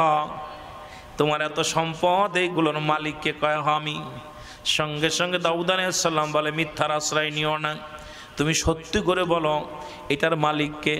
এবার বুড়িমাকে জিগায়, মা গো এই যে সম্পদের মালিককে? আমি জানি না। এই গরুর মালিককে আমি জানি না বাবার, আমি কিচ্ছু বলতে পারি না, আমি তো জানি না রে বাবা। আর আল্লাহর নবী দাউদ আলাইহিস সালাম ডাক দে বলে, ও জমিদার তুমি সত্যি করে বলো এই মালিককে, গরুর মালিককে, সম্পদের মালিককে? জমিদার কয় সব কিছুর মালিক আমি। সঙ্গে সঙ্গে জিবরিল আমিন কয়, আল্লাহর নবী গো আপনি হুকুম দেন ওর জবানটা যেন বন্ধ হয়ে যায়।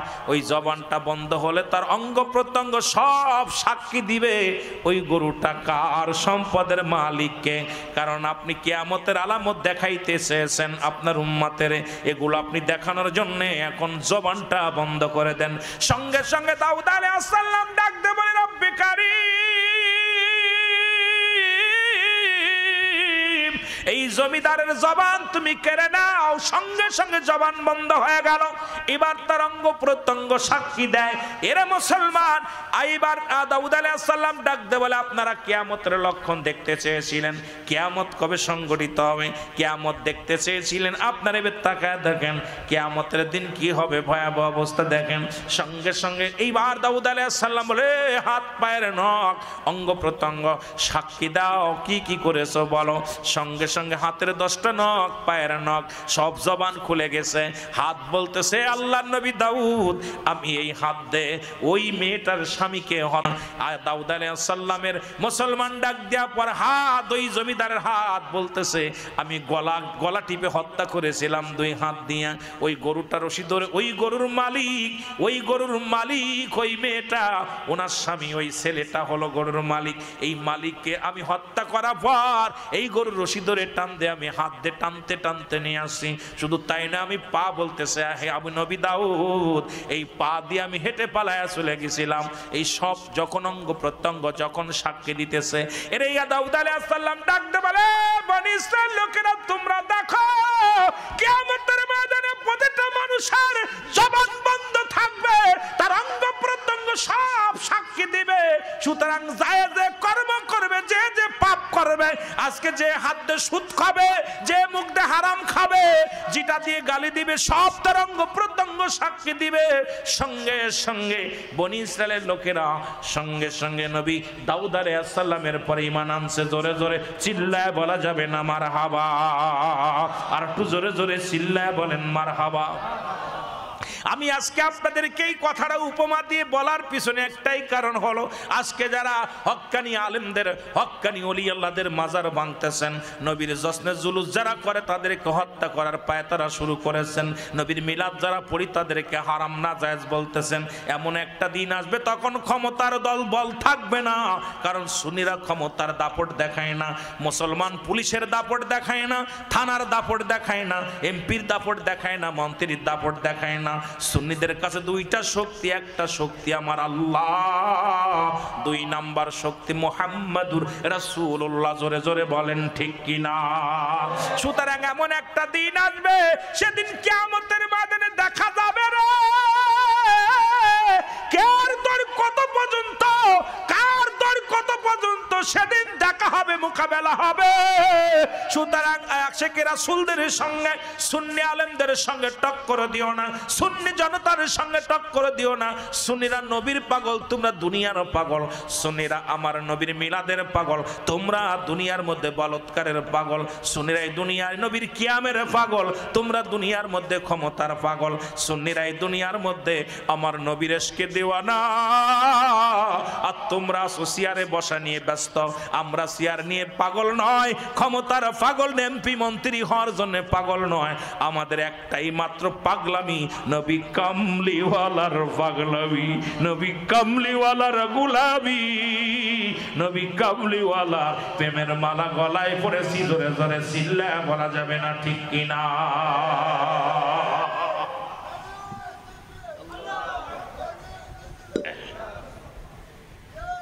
দুনিয়ার মধ্যে আমরা সুন্নিরা ক্ষমতার জন্য পাগলামি করি না। আমরা ক্ষমতা চাই না, বাড়ি চাই না, গাড়ি চাই না, চাই রাসূলকে ভালোবাসতে। রাসূলের ভালোবাসার কারণে জেল, জরিফানা, ফাঁসি যা আসে তাই নিব গলায়, কিন্তু রাসূলকে ভালোবাসা থেকে এক কদমও আমাদের পিছ ফেলাইতে পারবেন না। জোরে বলেন ঠিক কিনা? আরো জোরে বলেন ঠিক কিনা? নবী প্রেম শোধা পান কর সবে মনবে, দনা যত না জুরাইবে। নবী প্রেম শোধা পান কর সবে মনবে, দনা যত না জুরাইবে। পৃথিবীর মধ্যে নবীর প্রেম ভালোবাসা আশিকদের মনের খোরাক, হৃদয়ের খোরাক। জোরে জোরে বলেন ঠিক কিনা? একটু মহব্বতের সঙ্গে দুরূদ শরীফ পড়েন। আল্লাহুম্মা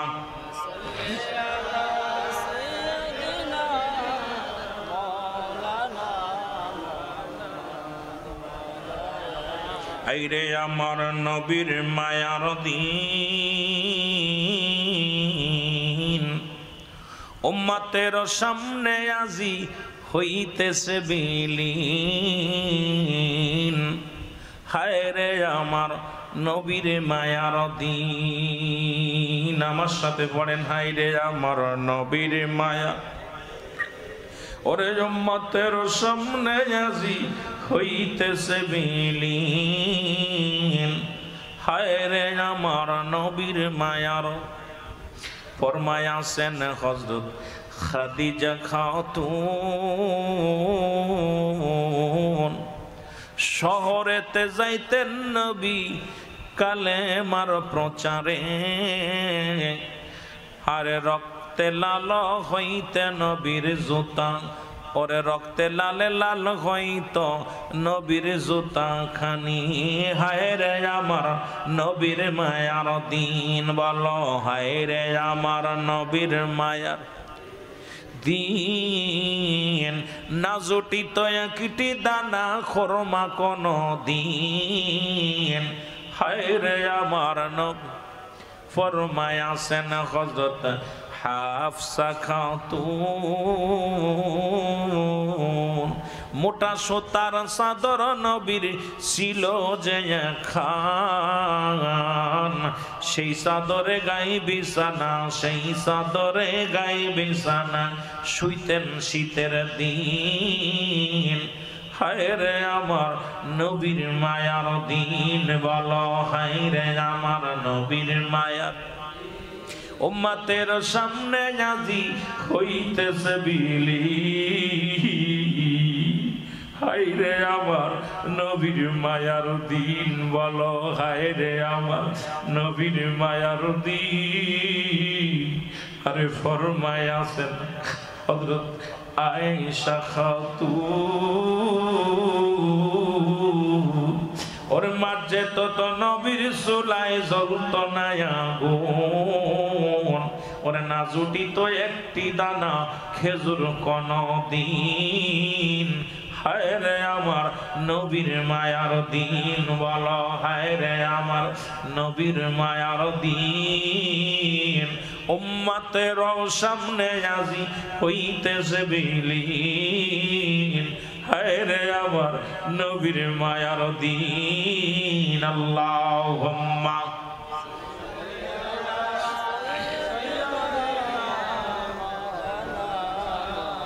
জোরে জোরে ওয়ালা আলি সাইয়্যিদিনা এ ভাইরা আমার বন্ধুরা আমার রহমতের নবী দুনিয়ার মধ্যে আগমন করলেন ওনার শৈশব জীবন নিয়ে আলোচনা যদি করতে যায় সময় লাগবে রে বাবারা আমার রব্বুল আলামিন তাকে দিছে বায়ানাত উত্তম ব্যবহার উত্তম আখলাক উত্তম চরিত্র যা পৃথিবীর মধ্যে কোনো মানুষকে দেন নাই একমাত্র আমার হাবিবরে দিয়েছেন বায়ানাত শব্দের অর্থ উত্তম ব্যবহার উত্তম আখলাক উত্তম চরিত্র যা পৃথিবীর মধ্যে অন্যান্য নবীদের চাইতে তুলনাবিহীন আমার নবীর বেশি সব নবীরাই মাসুমের মাসুম তবে আমার নবীর বেলায় প্রশংসা করতে যায় রব্বে কারীম তার হাবিবের প্রশংসা করতে যায় এই হাবিবের মর্যাদা অনেক উপরে রাখছে জোরে জোরে বলেন মারহাবা আর একটু জোরে জোরে চিল্লায় বলেন আল্লাহু আকবার ও যুবক বাবারা আমার রাসূলের বয়স হবে মাত্র 10 বছর 9 বছর বয়স কয় বছর জোরে বলেন কয় বছর যেহেতু শৈশব জীবন নিয়ে আলোচনার মুসলমান এই ছোট্ট জীবনের আলোচনা নিয়ে আলোচনা যদি করি রাত শেষ হয়ে যাবে আমি গুনাহগার আপনারা ফাঁকে পড়ে যাবেন অনেক আলোচনা শুনেছেন নবীর বাবার নাম কি মার নাম কি দাদার নাম কি নবীর বাবার নাম আব্দুল্লাহ মার নাম আমেনা নবীর দাদার নাম আব্দুল মুত্তালিব দাদির নাম ফাতিমা নবীর দাদা ছিল বিয়ে করলো 6 খানা আপন দাদির নাম হলো ফাতিমা একটু আগে বংশ পরিচয় জেনে আসি তারপরে জীবন চরিত্রের মধ্যে চলে যায় মুসলমান আমার নবীর ফুপুর সংখ্যা ছিল 6 জন এদের মধ্যে ঈমানদার হলো 2 জন একজনের নাম হলো হযরত সুফিয়া আর একজনের নাম হযরত ওমর আমার নবীর চাচার সংখ্যা ছিল 9 জন এদের মধ্যে ঈমানদার হলো 2 জন একজনের নাম আমিরে হামজা আর একজনের নাম আব্বাস বাকি 7 জনই রাসূলের দুশমনের রাসূল তারা রাসূল মানতে পারে নাই জোরে জোরে চিল্লায়া বলা যাবে না আল্লাহু আকবার এরে মুসলমান, আমার নবীর নানার নাম মুসলমান শোনো গো, আব্দুল ওয়াহাব জোহরি, নানির নাম হলো বাররা। এই দুনিয়ার মধ্যে মুসলমান 570 খ্রিস্টাব্দে দুনিয়ার মধ্যে আগমন করেছে। আরে আমার নবী দুনিয়ার মধ্যে আসলেই তো শুরু হয়ে গেল তার জীবন বৃত্তান্তরে মুসলমান। রাসূল যেদিন দুনিয়ার মধ্যে প্রথম আগমন করলেন, কাবা শরীফের দিকে আব্দুল মুত্তালিব তাকা দেখে রে। ও যুবক বন্ধুরা আমার, কত অলৌকিক ঘটনা আমার নবীর নিয়ে ঘটনাগুলো বলার জন্য বলেছেন। কি বলবো ঘটনা রে বাবা, এইটা মাহফিল আপনাদেরকে নিয়ে 4-5টা রাত বসলে কিছু বলা যাবে রে মুসলমান।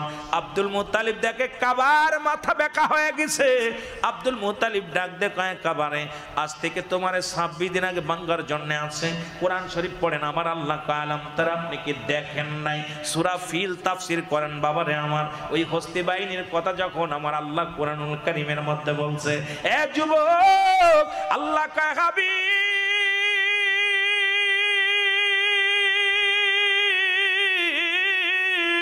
আপনি কি দেখেন না হস্তি বাহিনীকে কেমনে আমি শেষ করে দিয়েছিলাম? আলাম তার, আপনি কি দেখেন নাই? তখনও তো নবী দুনিয়ায় আসেন নাই, নবী তখনও দুনিয়া আসে নাই।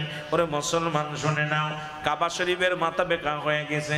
আব্দুল মুত্তালিব ডাক দেখায়, কাবা রে, আজ থেকে 26 দিন আগে ভাঙ্গার জন্য তোরে আব্রাহা বাদশা এসেছিল, একটা ইট খসাইতে পারে নাই, আজকে কেন মাথা নত হয়ে গেছে রে কাবা? কাবার জবান খুলে গেছে। কাবা ডাক দেখ, আব্দুল মুত্তালিব, তুমি জানো না যার জন্য আমি কাবার এত দাম, যার জন্য এত কাবার মর্যাদা, সেই কাবা রাহমাতাল লিল আলামিন দুনিয়ার মধ্যে আগমন করেছে। জোরে বলেন মারহাবা, আর একটু জোরে বলো মারহাবা। আরে এর চাইতে অলৌকিক ঘটনা কি শুনবা গো, যে কাবার দিকে শরিয়াতের আলেমরা আমরা নামাজ পড়ি গো, যে শরিয়াতের কিবলা হলো কাবা, দুজানের কিবলা রাহমাতাল লিল আলামিন, নবীকে দুনিয়ার মধ্যে পাঠাইছে, সেই কাবা মাথা নত করে ফেলেছে। আজকে সেই নবীকে নিয়ে ব্যঙ্গ করো কেমনে করে? বাবারা আমার, শুধু তাই নয়, ওই 360টি মূর্তি ছিল কাবার মধ্যে। এবার দেখে মূর্তিগুলোর মাথা আব্দুল মুত্তালিবের বাড়ির দিকে ঘুরে গেছে। ডাক দেখ আব্দুল মুত্তালিব, আব্দুল মুত্তালিব কয়, ও মূর্তি, এতদিন তো তোরে কোনোদিন দেখি না আমার বাড়ির দিকে তাকাইতে, আজকে কেন আমার বাড়ির দিকে তাকাইলি? মূর্তির জবান খুলে ডাক দেখ আব্দুল মুত্তালিব,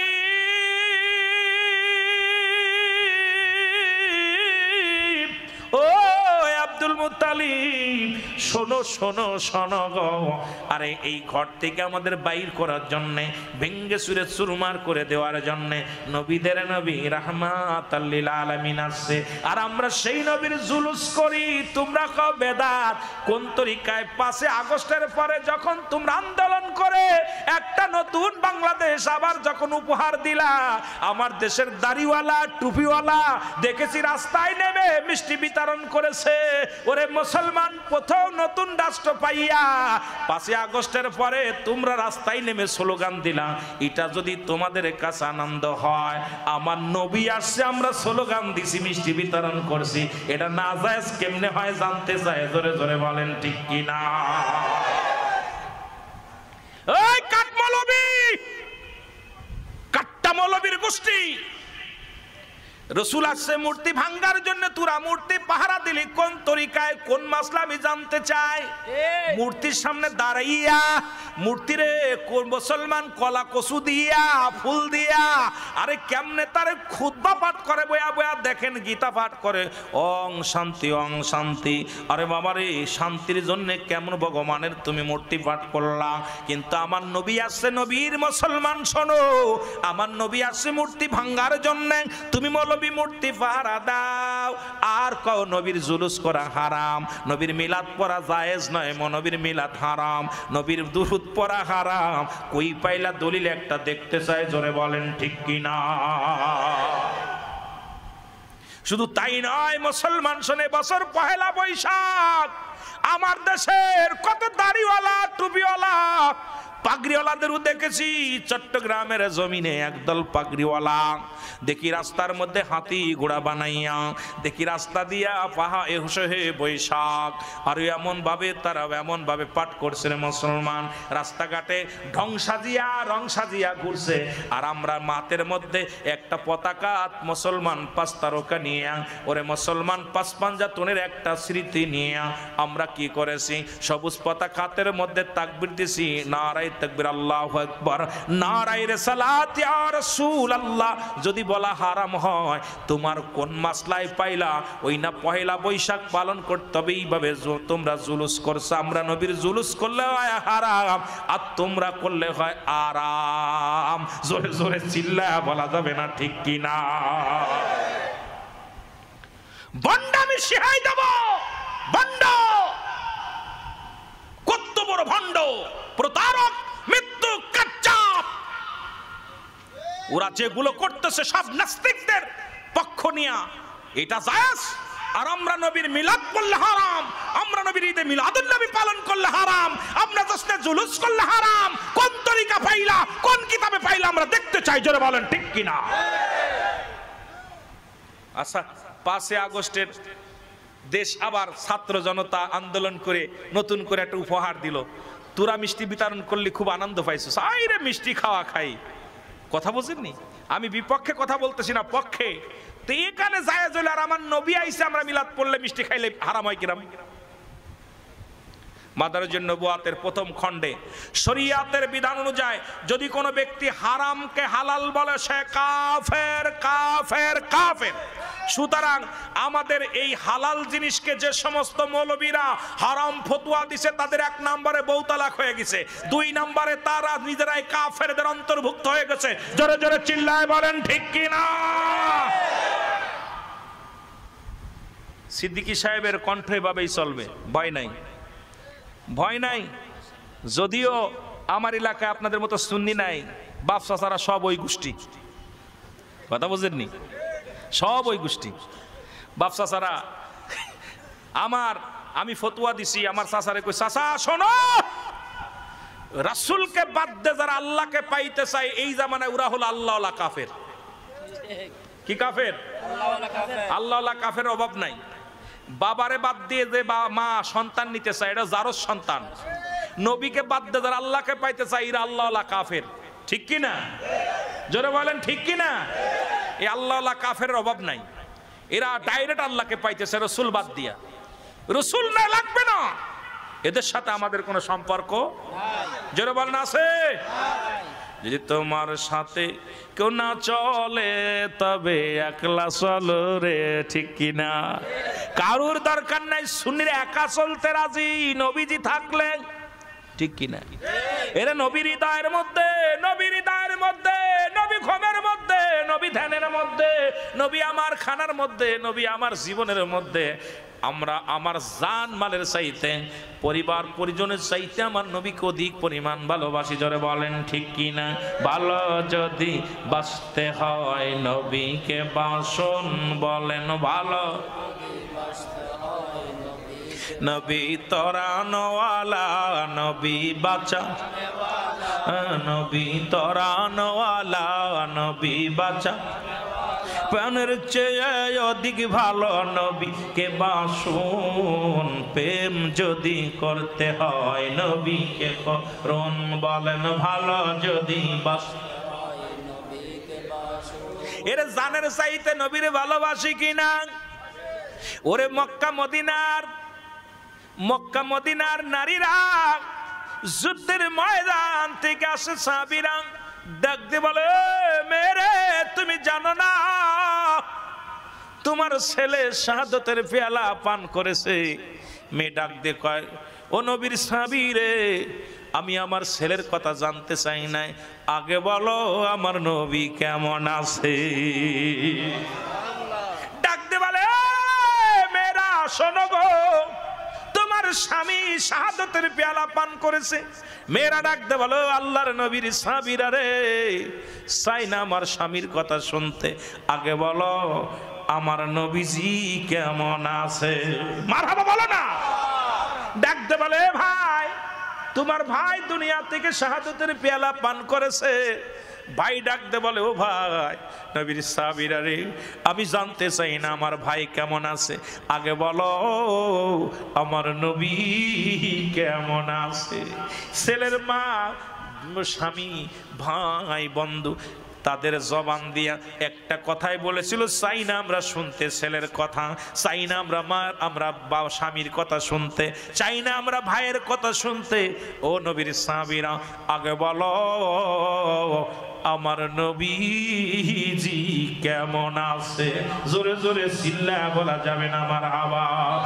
আমার প্রাণের রাসূল যেই দেশে ঘুমায়, আমার মায়ার নবী যেই দেশে ঘুমায়, ও তোরা দেখলে সবই পাগল হবি, দেখলে সবই পাগল হবি, ওরে কাঁদবি বসে নিরালায়, তোরা কাঁদবি বসে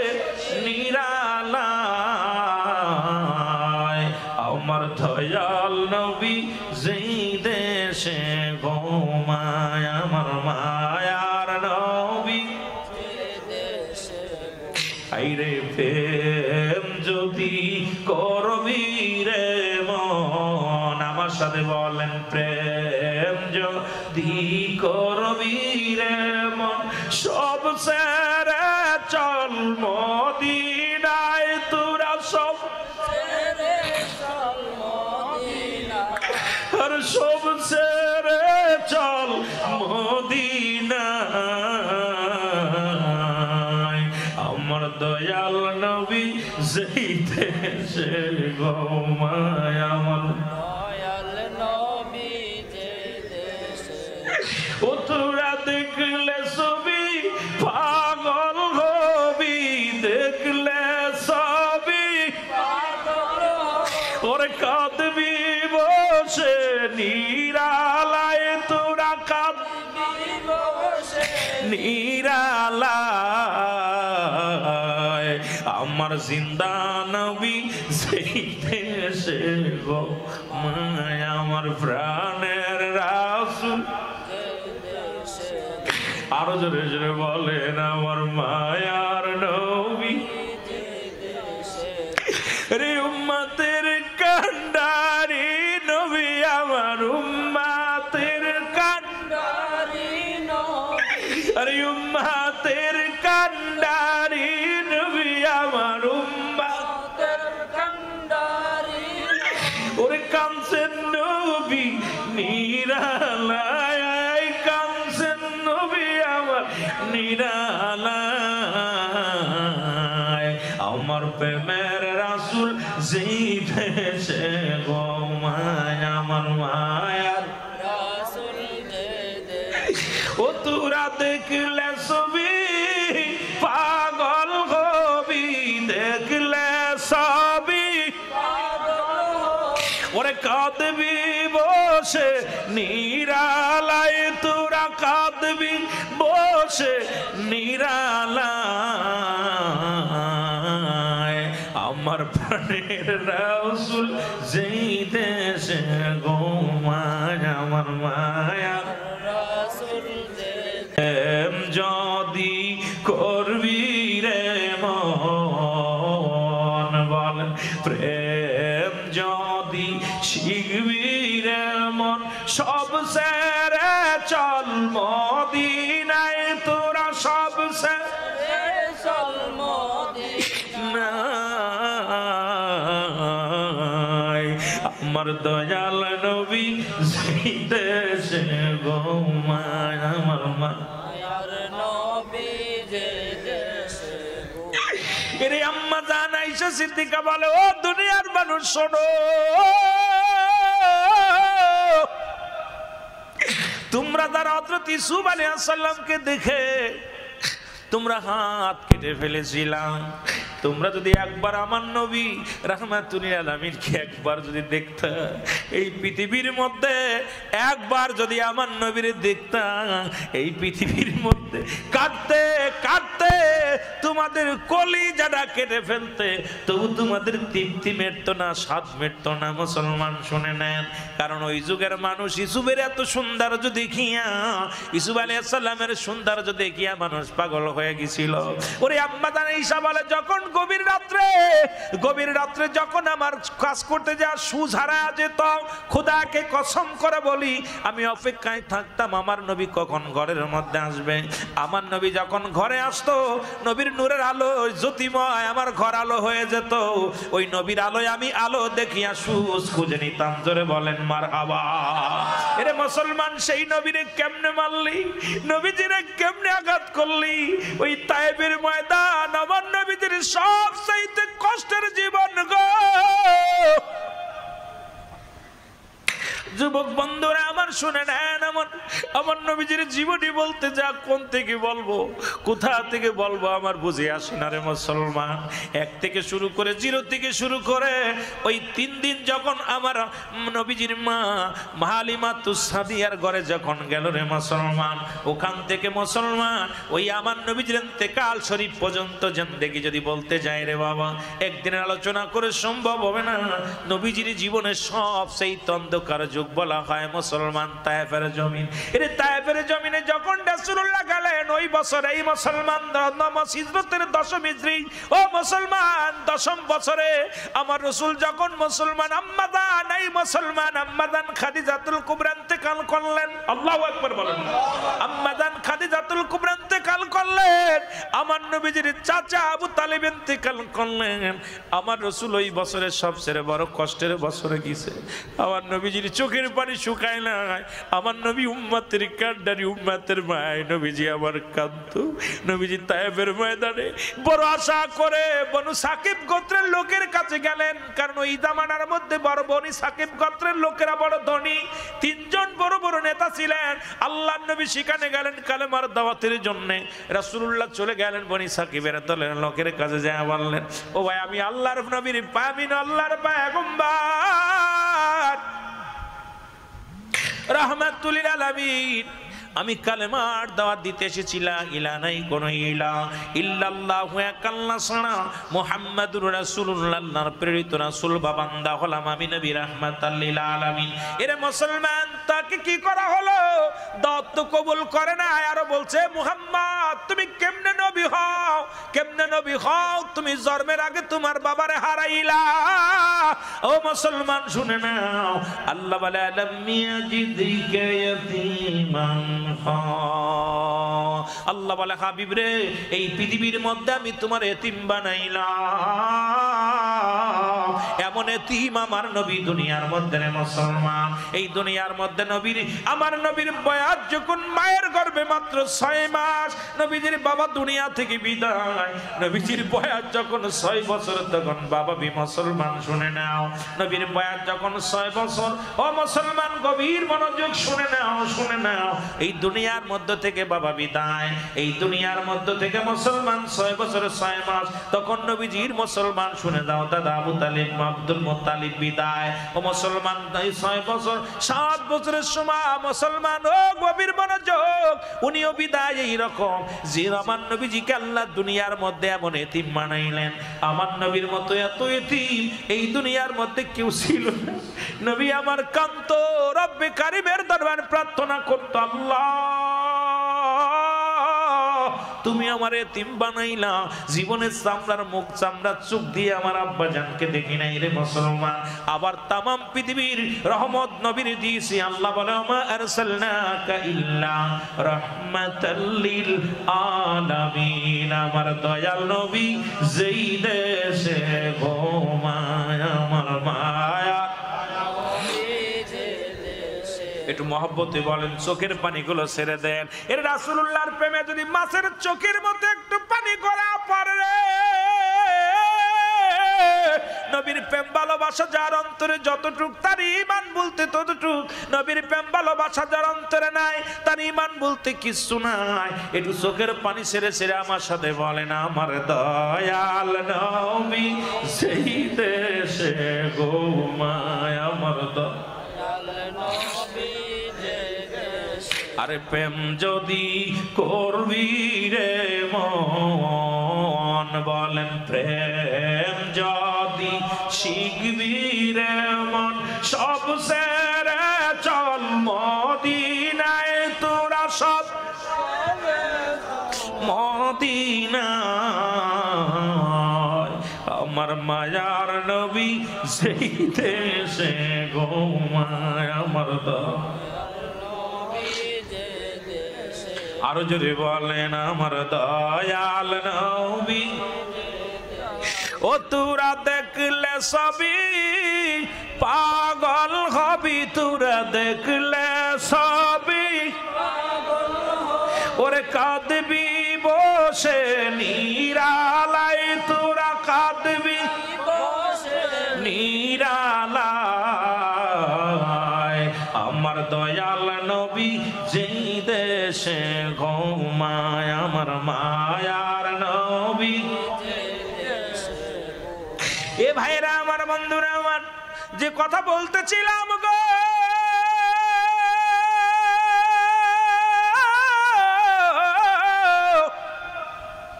যার কাছে যায় নবীকে সেই প্রত্যাখ্যান করে দাওয়াত প্রত্যাখ্যান করে নবীজিকে পাথর ছুঁড়ে ছুঁড়ে মারে রাসূলুল্লাহ বনি সাকিব গোত্রের 3 নেতার কাছে গেলেন প্রথম নেতা বললেন এ মুহাম্মদ তুমি যদি নবী হও আল্লাহর পয়গম্বর বলে দাবি করো এই পৃথিবী উল্টাপাল্টা হয়ে যাবে তুমি ভণ্ড তুমি প্রতারক তোমার আমরা মানি না দূর হয়ে যাও দ্বিতীয় নেতার কাছে গেলেন উনি বললেন তুমি যদি নবী হও আমি মানতে পারি না তোমার মতো একজন এতিম রে নবী বানাইবা আমার আল্লাহ এটা আমরা মানতে পারি না তোমারে মানতে পারি না দূর হয়ে যাও দূর হয়ে গিয়ে আমার নবীজি কাঁদতে লাগলেন তৃতীয় নেতার কাছে গেলেন তিনি বললেন যদি তুমি নবী মৌলের দাবি করো আমি কাবার গেলাফ ছিঁড়ে ফেলবো টেনে ছিঁড়ে ফেলবো কারণ তোমার মতো কাজ যাও এ মুসলমান শুধু নবীকে গালি দিয়ে ক্ষান্ত হয় না ছোট ছোট যুবকদের ছোট ছোট বালকদেরকে লেলিয়ে দিছে রাসূলুল্লাহ তায়েফের রাস্তা দিয়ে যায় পাথরের আঘাত আসে আমার নবীজি রাস্তা দিয়ে যায় পিছন থেকে পাথর ছুঁড়ে ছুঁড়ে মারে রে যার গায়ে কোনোদিন একটা মশা মাছি লাগে নাই যার গায়ে কোনোদিন একটা মশা মাছি লাগে নাই তায়েফের ময়দানে রাসূল মার খায় আমার নবীর রক্ত ঝরে জমিনের মধ্যে আর ওই বনু সাকিব গোত্রের মানুষের আনন্দ পায় তারা লেলিয়ে দিছে আমার নবী পাগল পাগল বলে আখ্যায়িত দিছে আর ছেলেরা পাথর ছুঁড়ে মারে আমার নবী ডাকতে বলে রব্বে কারীম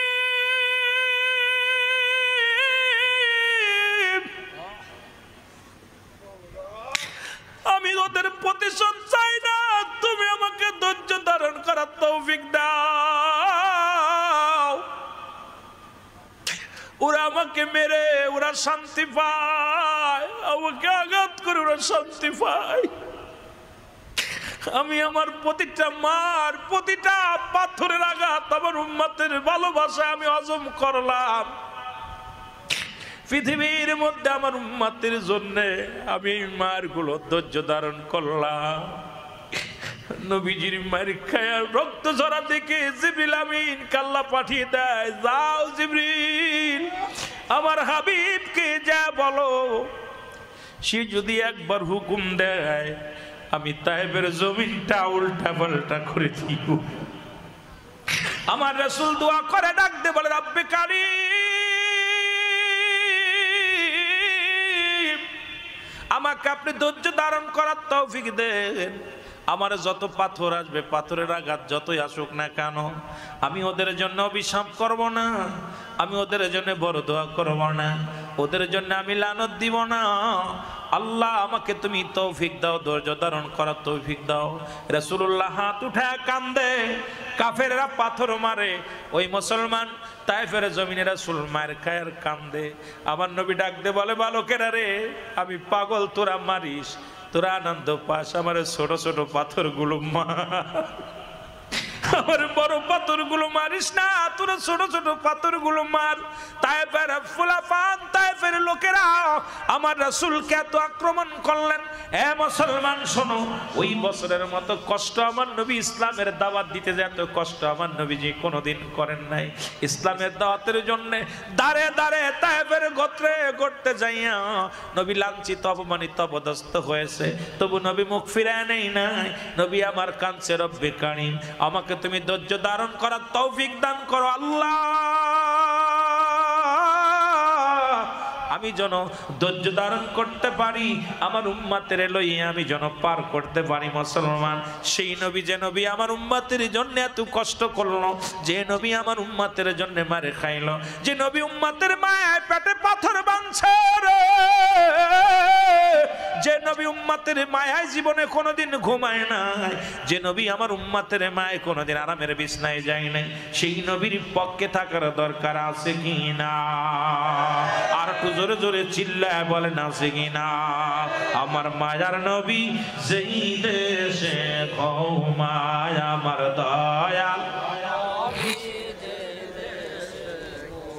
ওরে প্রেম যদি শিখবি রে মন, বলেন প্রেম যদি করবি রে মন, সব সেরে চল মদিনায়, তোরা সব সেরে চল মদিনায়।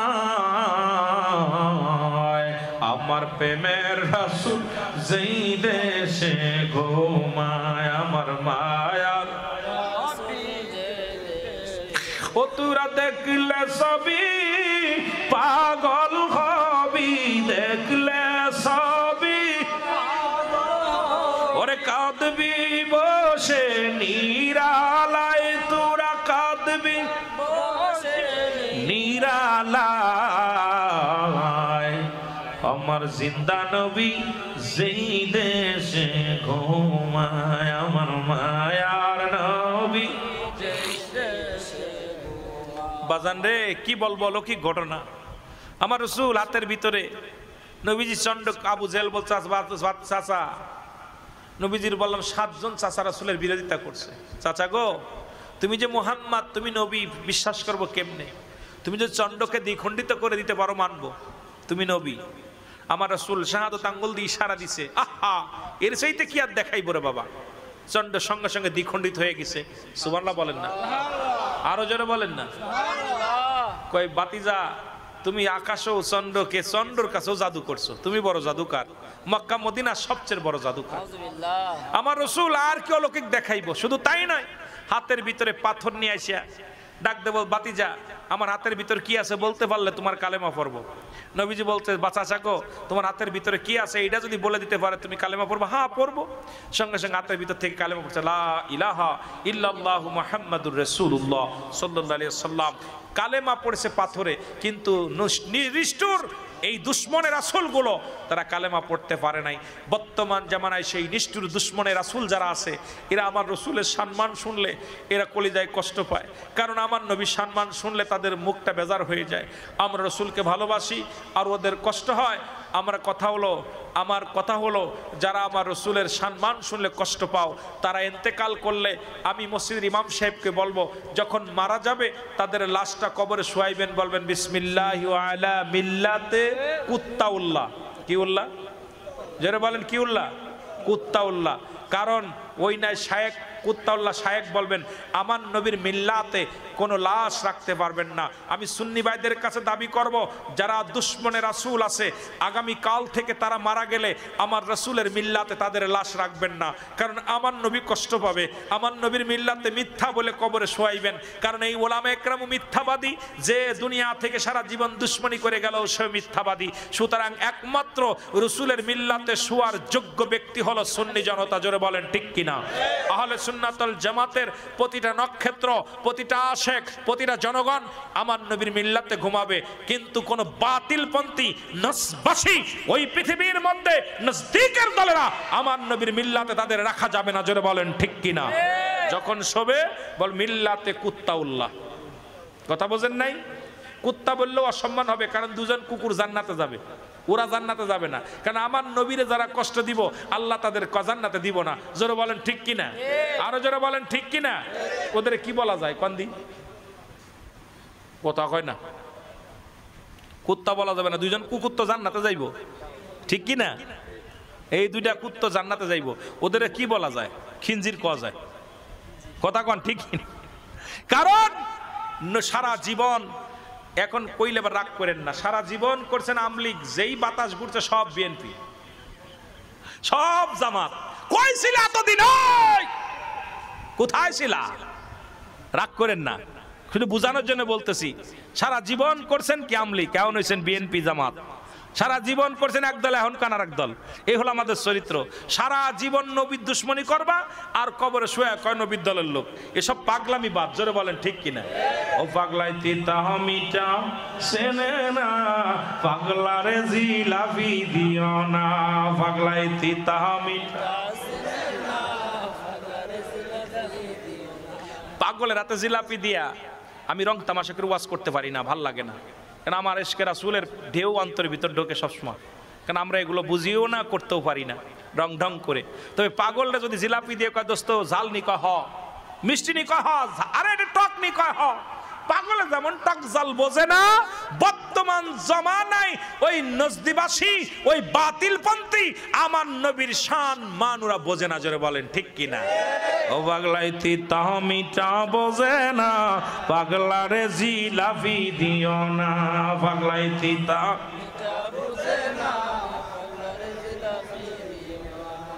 তবে একটা কথা আমার বেশি মনে পড়ে, আমাদের দেশে এক বক্তা ছিল, নাম হলো আবুল কাশেম জিয়াদি সাহেব। খুব জিহাদি বক্তা ছিল, উঁচু লম্বা ছিল, খুব সুন্নি আকীদার একটা বক্তা। উনি বলতো আগার খাসি আগার ফাটা তুগার ফাঁসে খাইছে না, আগার ফাটা মানে আগার খাসি ফাটা তুলাই দিলে কি হয়, খাসি হয়ে যায়, তবু খাসির বোবো খাসলাত না গেল। মানে এরকম একটা উনি মিলাই দিছে কথাটা, ওনার কথাটা বারে মানে মনে পড়ে যেহেতু আমরা এগুলো খুব মজা লাগতো কথাটা, যে ওই ফাটা ছাগল যখন তুলায় দেয় যতই খাসি হয়ে যাক, বোবো খাসলাট একটা